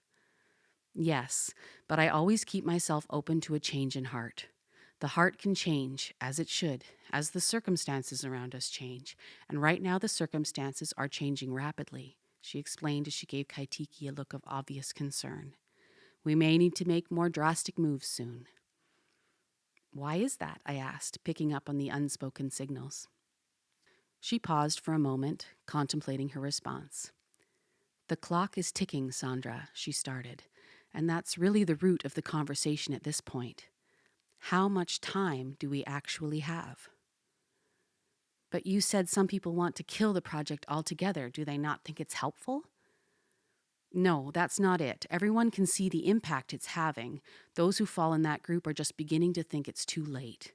They are beginning to shift their focus on the long-term rebuild, that would come after the collapse, she explained. Sort of like a forest fire, Kaitiki added. It's not what anyone wants, but it's a necessary destruction that helps keep nature in balance. And that destruction creates room for reconstruction. A death and rebirth, if you will. That didn't sound very reassuring. The Human Advancement Council theorizes that it would only take 2 to 3 centuries to bring the modern world back to balance after a collapse, Kaitiki continued. But on the other hand, if we act quick, we might be able to stop it altogether. The tone in her voice told me she was indecisive. That's the part that's so tricky. If we unveil now, we might be able to stop the collapse. Then instead of 2 to 3 centuries, we're looking at 2 to 3 generations to return to balance. So is that your stance, Kaitiki? Unveil now? I asked. I'm still not sure. She put her face in her hands and rubbed her temples lightly, a clear sign that this topic has been weighing heavily on her. I could make a strong case for each of the 3, and a strong case against each. These things are never black and white. We all sat quietly for a moment. This was a lot to process. How'd I end up in the middle of this? This couldn't possibly be more different than what I was expecting. Suddenly, I felt a little uneasy. Everything all right, Sandra? Asked Pono. Just taking it all in, I guess. What are you feeling? That's not easy to answer.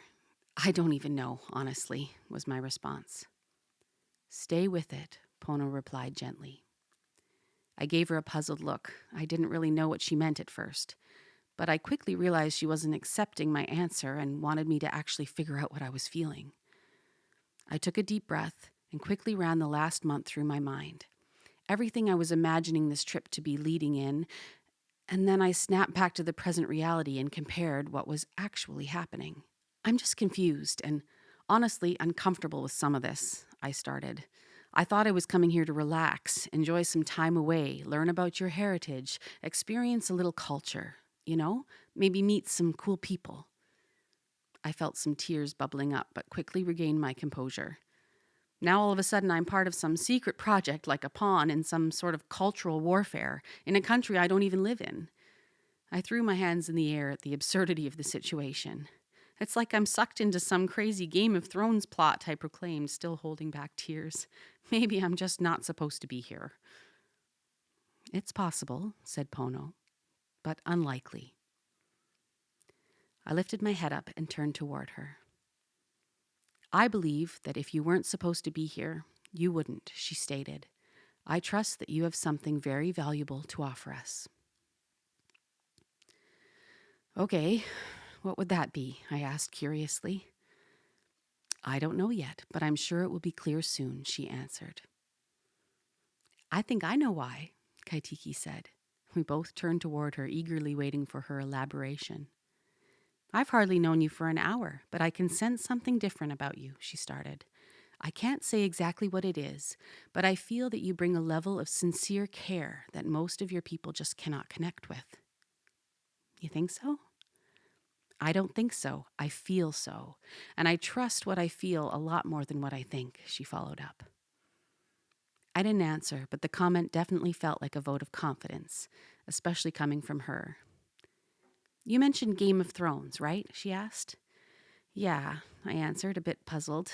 I didn't think you would even know that show, no less have watched it. I didn't, but I watched the final episode as part of a class I was taking on modern media, she replied. Okay, and there was a line in the episode that really stuck out at me, she expanded. Daenerys said, very clearly, the world we need won't be built by those who are loyal to the world we have. She paused and looked across the table at me. Do you remember that line? It didn't stand out to me specifically, but yeah, actually I do now. I think you are someone who can help build the world we need, she continued.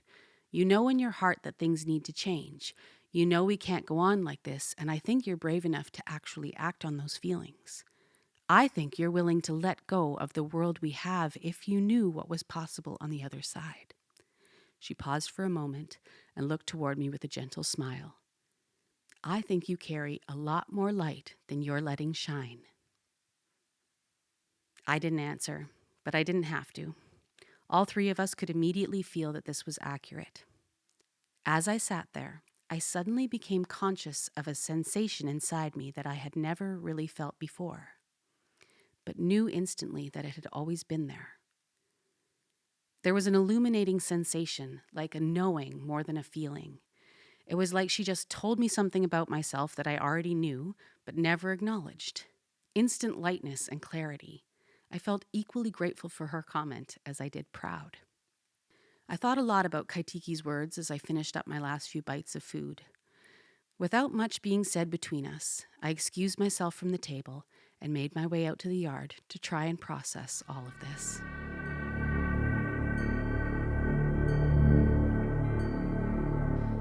I walked out onto the back porch as the last bits of light for the day were slowly fading away.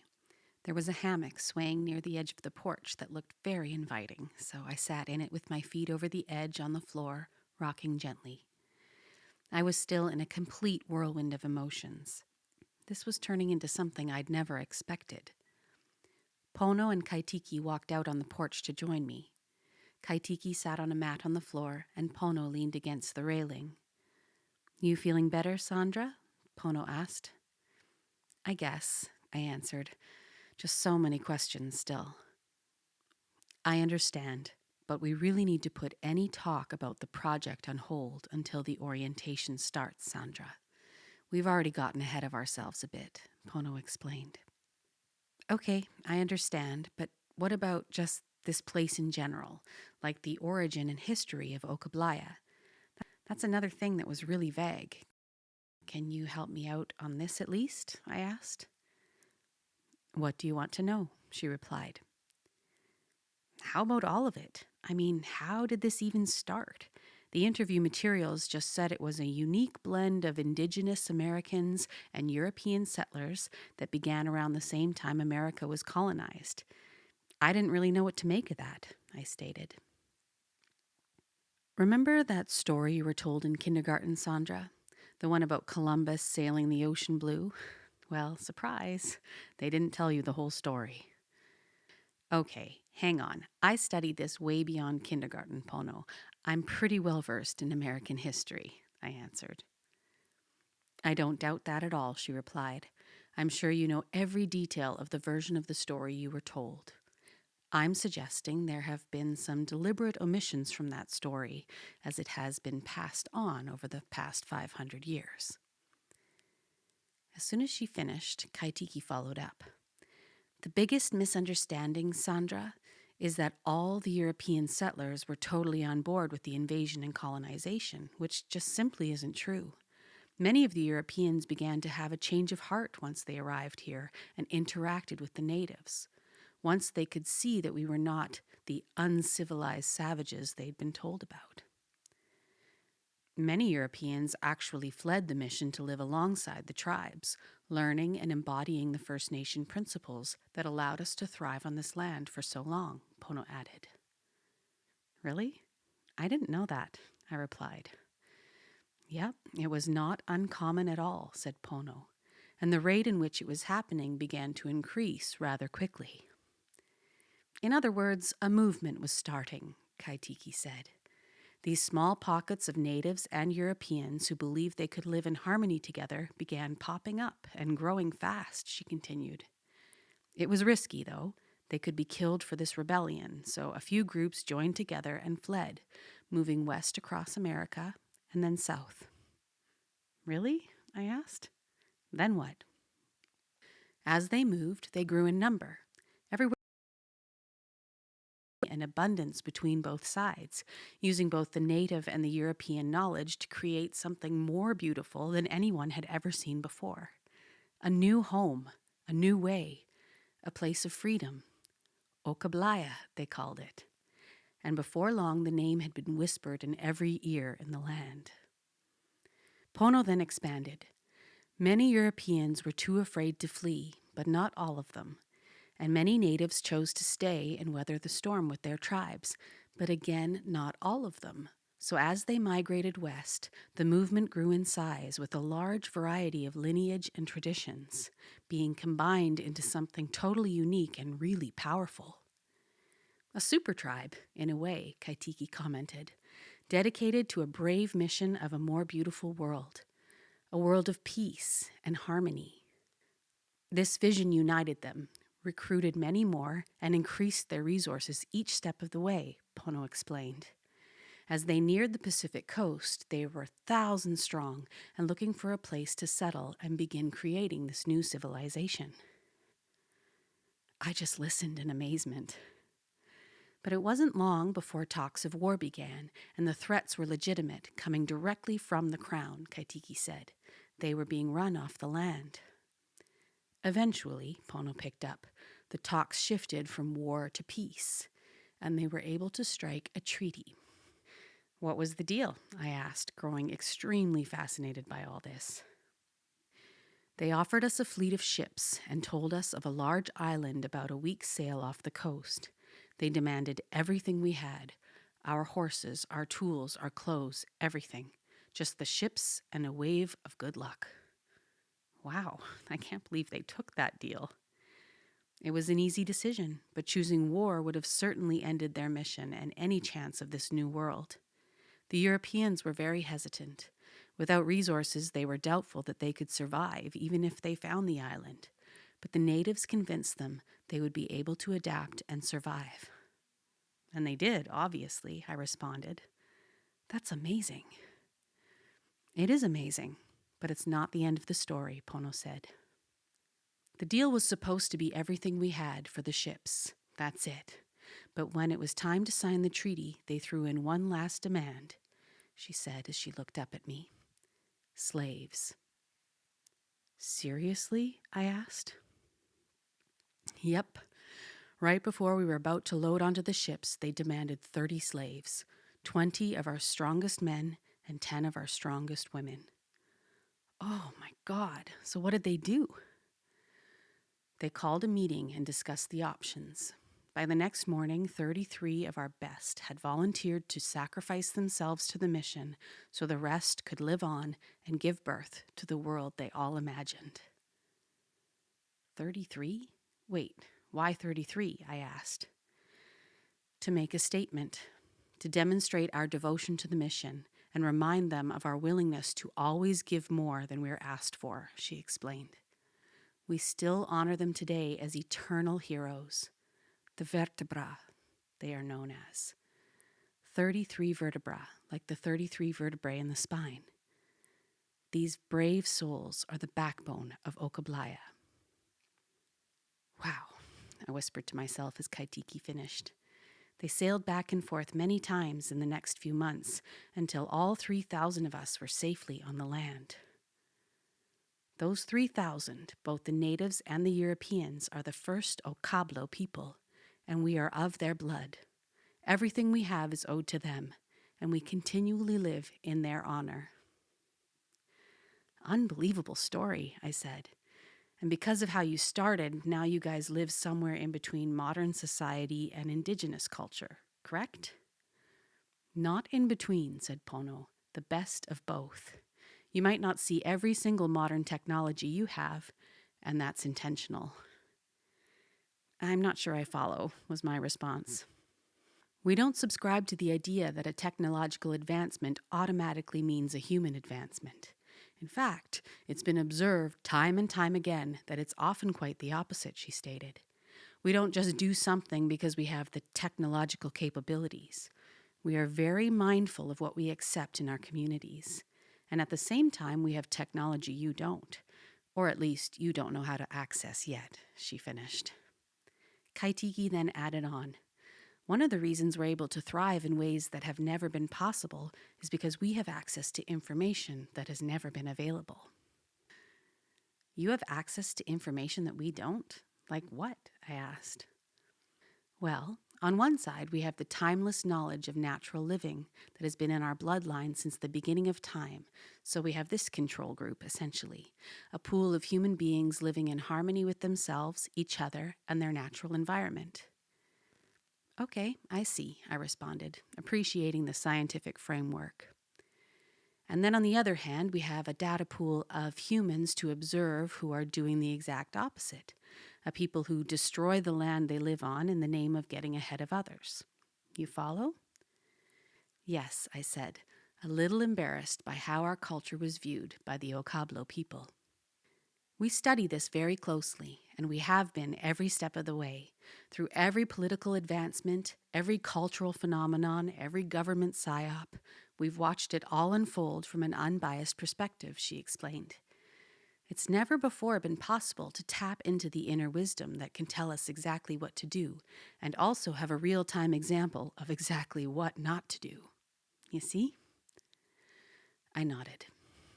This continuous check-in has made it so easy for us to find this balance of worlds and evolve to where we are today, Pono capped off. This is so fascinating, I stated while looking at both of them. Thank you for sharing this with me. I'm truly honored to be here learning from each of you, I said with the utmost sincerity. And we are honored to have you, Pono shared with a warm smile. Not even a second later, we heard footsteps running through the house, and the girls burst out onto the back porch. We're ready for the bonfire, Lala exclaimed as they stormed in. Okay, sounds good, said Kaitiki. Let's just finish cleaning up dinner, and we'll head out. No, you girls head out. I'll take care of the cleaning. I'm going to hang back tonight, said Pono. Spirit is guiding me to rest this evening. Plus, I have some things to do to prepare for the week coming up. Thanks, Mom, the girls both responded as they beelined to the door.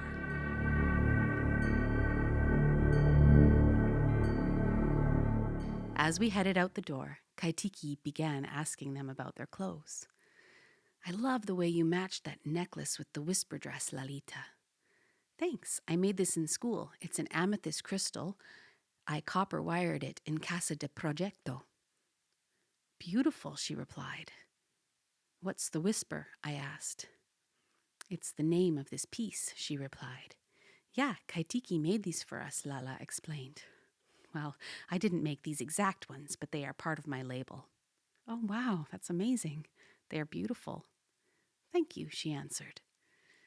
And I like the way you tied up the back of yours, Lala. That's the moonlight, right? Yep. Wow, I hardly recognize it, Kaitiki replied. You two are so creative and unique. You'll have a spot on my design team waiting for you once you're ready, she said with a laugh. A moment later, we transitioned from a trail to a road, and the girls spotted some friends up the street. They skipped ahead to walk together. Kaitiki and I hung back. You have a clothing label? I asked. Yeah, I started making handmade clothes about 6 years ago, and it's just been growing ever since. That's amazing. Kaitiki struck me like the type of girl who could make anything look pretty and fashionable. I really just like creating and love to make unique designs, and I always wanted outfits that really expressed how I was feeling at that moment in time. Thing was, I didn't want to just keep accumulating more and more clothes, she said. My mom used to warn me all the time about having too much stuff and how it affects our minds. So I figured out a way to just keep recreating more designs from the same cloth. Then, after I had worn a piece enough times, I would sell it used to make space for more. And that's sort of how it started. Now we resell all of our pieces multiple times, or we reuse it for a new design, or we recycle the fabric if that's the only option. Resell, reuse, or recycle. So like a green clothing line. I love it, I said with sincerity. Thanks, but what really helped the business take off was our model. We don't actually sell the clothes in the traditional way. It's more like a rental. Rent them? What do you mean? For example, the dresses the girls are wearing normally cost $5 a month. You just keep paying until you send them back. Once you send them back, your billing for that item stops and we either resell, reuse, or recycle. If you absolutely fall in love with it, you keep it and we stop billing after 12 months. That's brilliant, I exclaimed. And people don't mind the resold clothes? Not at all. People actually prefer it. In Okablaya, people go out of their way to buy from conscious brands like ours. Fashion is actually the second largest source of pollution behind oil, so that's part of it. But also now you can buy all new clothes every season without wasting a lot of money and overflowing your closet with old clothes you don't wear anymore. People around here really maintain an essentialist mindset when it comes to their possessions. And they are so beautiful. The style is so unique and cool. I'll bring a few pieces over for you later in the week, she offered. Oh, no, thank you, but no, I said sheepishly. I could never pull off that look. Oh, don't be ridiculous. I insist, she pushed back immediately. Let me explain something, I began with a laugh. I'm straight A Sandra, okay? I'm the smart girl. I'm quirky, I'm nerdy, I'm weird, I talk a lot, I make corny jokes. I mean, I won the math Olympics 3 times in high school and never once took a sip of beer until I was 21. And I only took 1 sip. Don't get me wrong. I'm very friendly and nice and have a big heart and all those things. But one thing I definitely am not is cool. Kaitiki began laughing quite hard while listening to me describe myself, but finally responded with, well, maybe it's time to rewrite that story a little. I snorted. Pretty sure it's a little too late for that now. I just don't think it's in me. Might be tough for you to understand. You look like you came out of the womb cool. We're not all as lucky. Hey, you're not the only weird one here, she answered. In fact, our first tagline was weird, wild, and free, because that's exactly what I try to embody. We're all weird, and we're all wild. We just have to set it free. That's all, she stated as if it was so simple.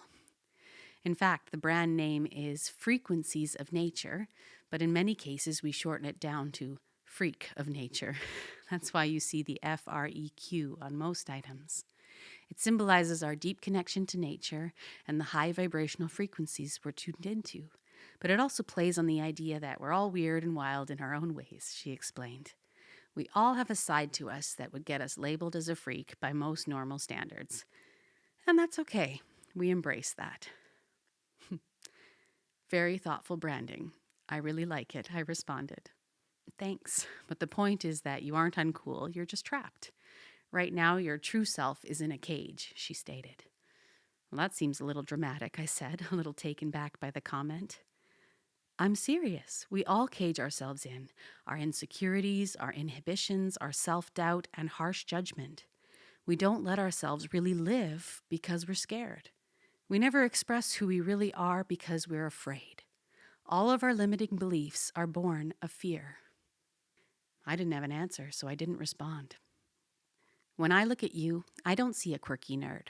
I see a divine goddess begging to be birthed, a wild spirit screaming for a chance to experience this realm unfiltered, unafraid of the harsh criticism of the world, she said with conviction, before finishing with 3 simple words that made me feel both worried and excited at the same time. I'll help you. Okay, if you're willing to help, I'm willing to follow your lead, I responded. Just don't set your expectations too high. Deal, she said with a smile.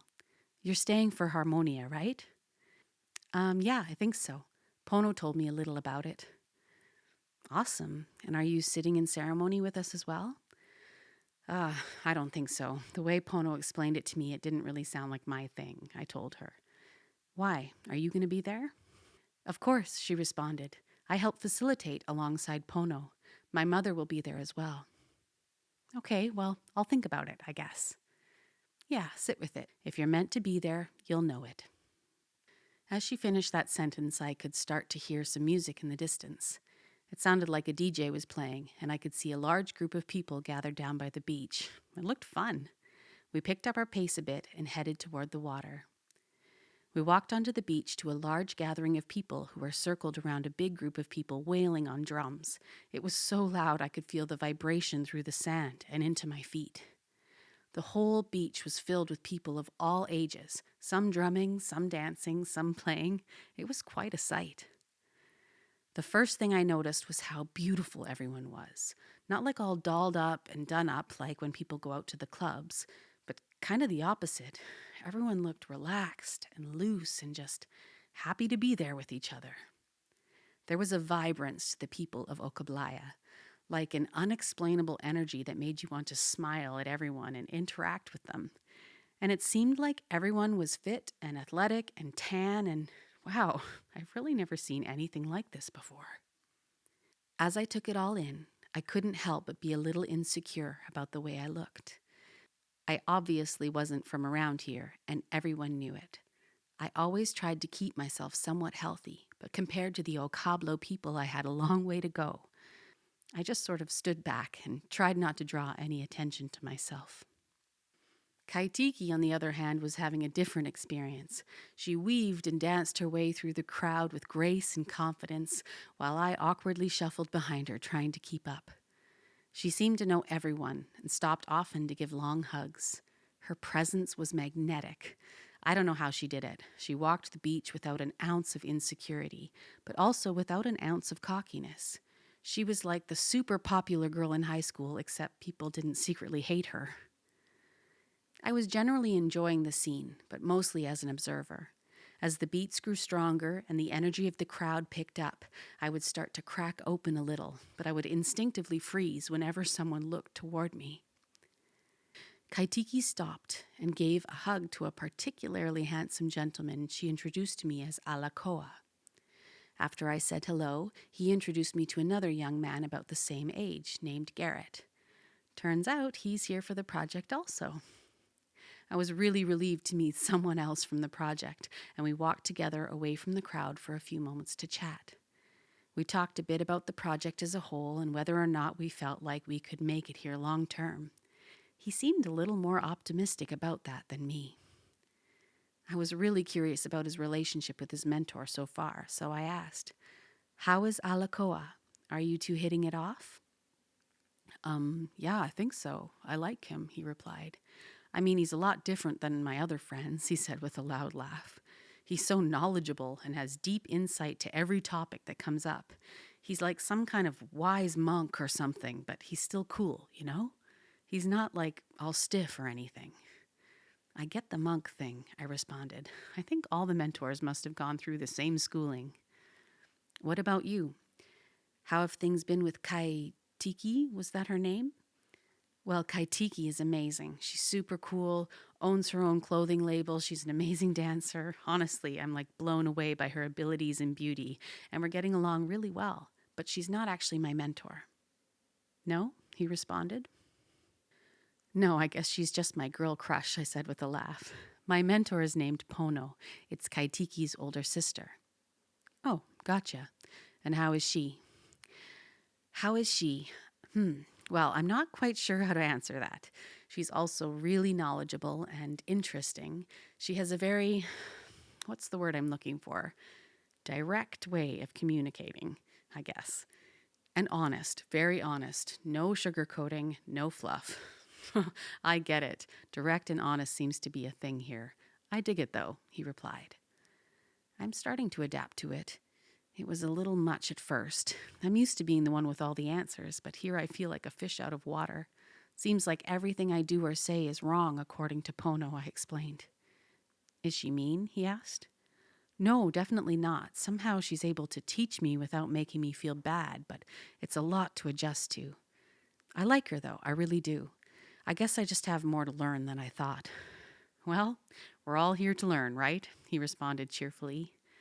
"Yeah, that's true," I answered back, returning to a more positive perspective. A few moments later, Alakoa came back and they decided to head out for the night. Kaitiki came back to me and grabbed my hand, pulling me through the crowd closer to the music. "Come on, loosen up," she shouted over the music. "I can feel the tension through your whole body." "I'm trying," I replied. At that moment, the music actually stopped and the crowd cheered loudly. Kaitiki turned and asked, "What's holding you back? Your body wants to dance, I know it. So what is it? What do you feel right now?" "I just feel silly, kind of. I don't know anyone here. I'm out of my element," I answered. "It's not as easy as you make it seem. You just walk through the crowd like a queen. How do you do it?" She laughed. "Is that a rhetorical question, or do you really want to know?"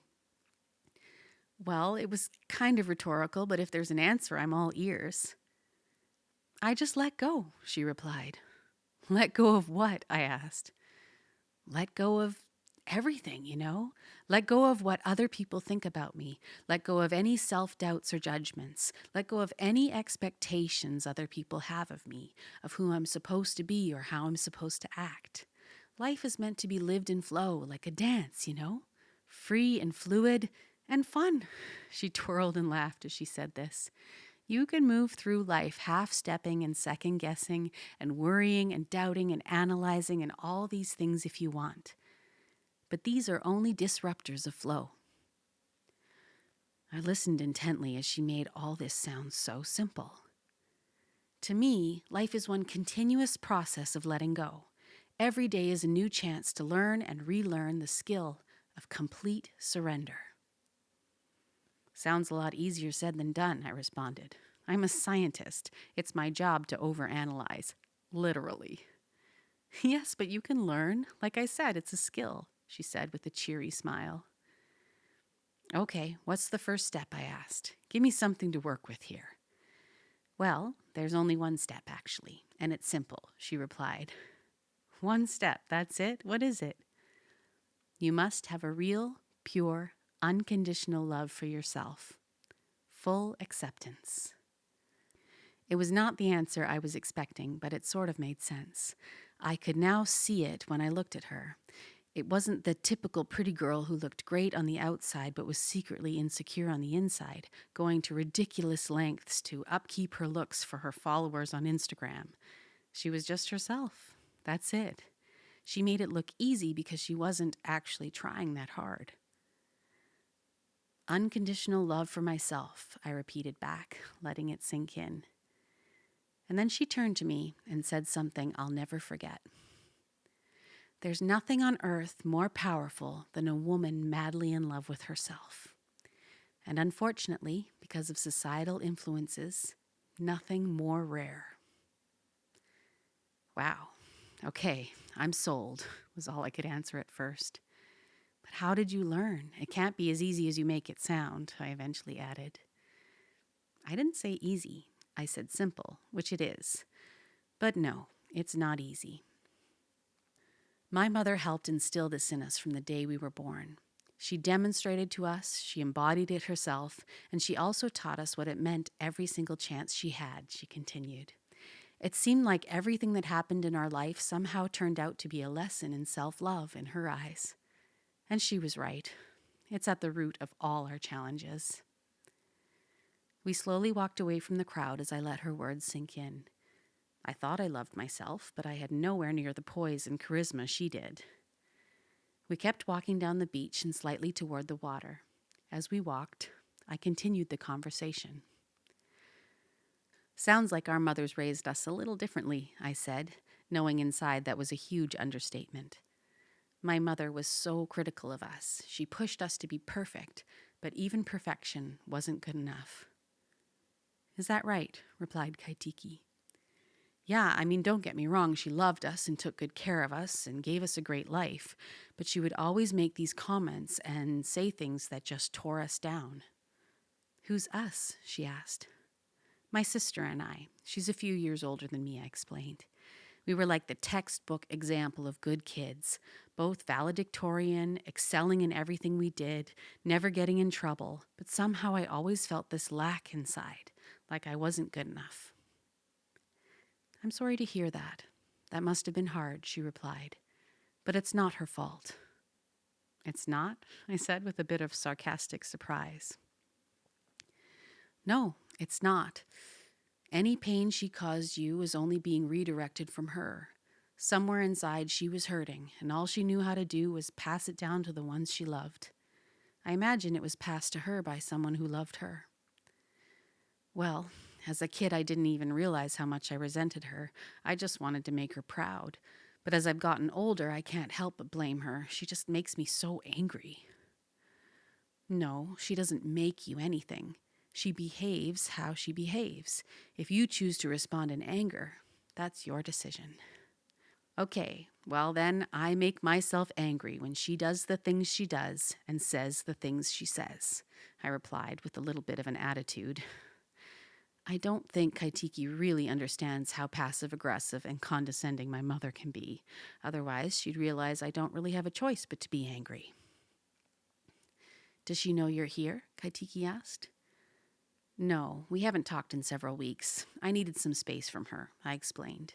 I've been trying to make peace with her, but haven't been able to yet." "Do what?" she asked. "Make peace," I answered. "Sandra, you don't need to make peace, dear. The peace is already there.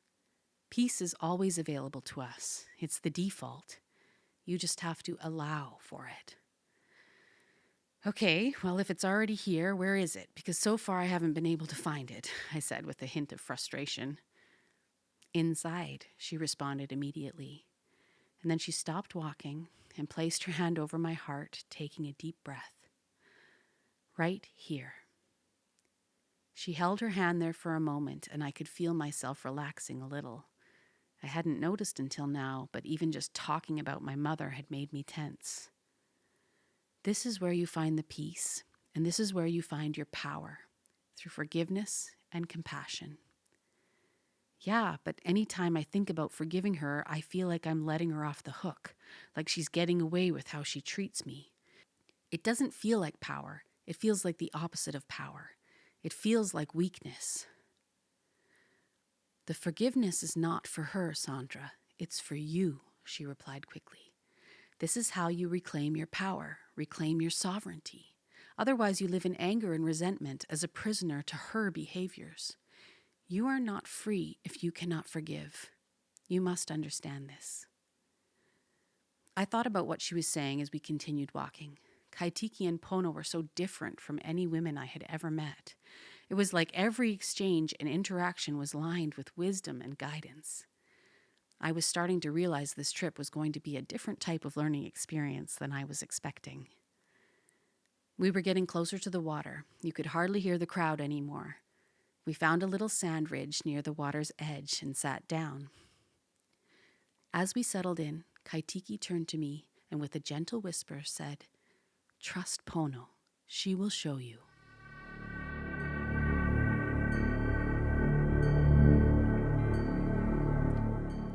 We sat on the sand just listening to the waves crashing against the beach.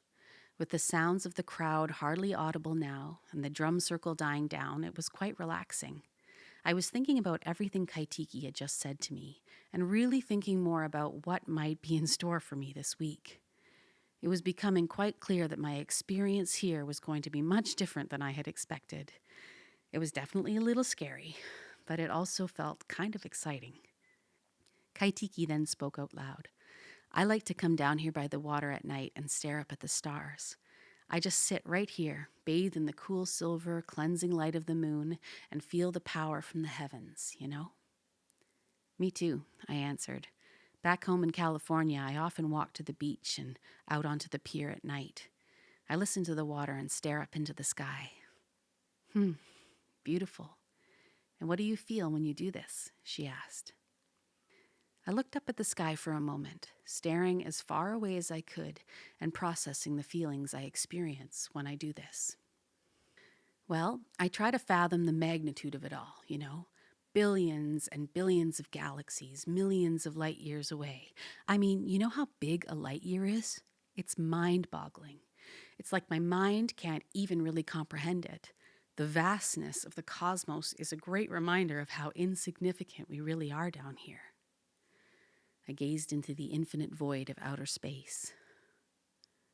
When life gets hard, I try to remind myself we're just these tiny specks, I continued. Just little talking monkeys on a dirt rock hurling through space toward nothing. We get caught up in our own individual stories, thinking it actually matters, you know? I said with a light laugh. But at the end of the day, I'm nothing but a meaningless meat suit whose only real goal is to stay alive. "Whoa," Kaitiki replied. "Okay, I guess that's one way of looking at it," she laughed. "Is that not what you feel?" I replied. "Actually, no. Quite the opposite," she answered. She let out a deep breath as she began to explain. "When I look up at the night sky and into the stars above, I can't help but feel overwhelmingly blessed. I get this warm rush of bliss up and down my entire body and my heart swells up. I think about how fortunate I am to be right here in this exact moment with these exact people around me at this exact point in human existence. She laid back, allowing herself to be completely flat against the sand, with her arms spread high and wide before continuing. I look up and I can feel the insurmountable strength possessed by my ancestors, thousands of generations that came before me, who were able to overcome every obstacle and survive every challenge so that I could have this life I have today, she explained. I think about how they collaborated and cooperated to live harmoniously with each other and with Mother Earth, co-creating a beautiful world in the continuous evolution of our lineage. She slowed down her talking and lowered her voice closer to a whisper. And now, all that wisdom lives within me. I get to access an infinite intelligence that they've passed down to me and tap into their guidance whenever I need it, she continued before finishing. It's an essence of gratitude that is hard to put into words. Oh, wow, you're right. Very different feelings, I guess, I said as we both chuckled. But if that belief makes you feel that way, then why not? Can't hurt, I guess. It doesn't just make me feel a certain way, Sandra. It causes me to act a certain way, she replied. What you think about when you look at the stars affects how you act? How's that? I asked with a polite hint of skepticism. Well, I mean, I act basically in opposite ways than people who see themselves as meaningless meat suits on dirt rock, she answered. What that looks like on a day-to-day would be impossible to explain in words. I didn't answer. I was a little lost on the point she was trying to make. Sandra, what do you think would be possible if everyone on Earth believed we are infinite beings of divine supernatural intelligence instead of talking meat suits? Well, it wouldn't be possible to get everyone to believe that because it's simply not true, I answered. It might be possible for myths and mystical beliefs like that to exist in small, remote cultures like Okablaya, but it's the 21st century. At home, we go on facts, I continued. What I see when I look up at the stars is based on science. What you see is based on superstition. No offense. I was trying to be as respectful as possible, but after spending the last 12 hours being schooled by Kaitiki and Pono on every possible topic, I had to stand firm in my expertise, which is science. I'm an evolutionary biologist. This is what I do for a living. I live my life based on science, and the science has shown time and time again that what you're describing cannot be proven. And so what? She shot back. So what? Seriously, who cares what's fact and what's belief? If it helps people live in harmony, then why get in the way? This is about maximizing the human experience, not passing a standardized test. I didn't answer. If it helps people connect to a higher purpose and live a life of love, gratitude, compassion, care, kindness, forgiveness, and all these things, then why would it matter if it can be proven by science or not? I could see her point, but it seemed like an unrealistic ideology to me, and honestly, a bit cultish. Like if everyone in the world would just believe what we believe, then the world would be perfect. I was here to learn, but I wasn't about to let myself get swept up into some new age woo-woo. I mean, yeah, that sounds great in theory, I responded, but honestly, it just sounds impossible. It's wishful thinking, but I can't even imagine a place where everyone lived in the ways you describe. Sandra, you don't have to imagine a place, she replied while turning toward me. You are here. Bye.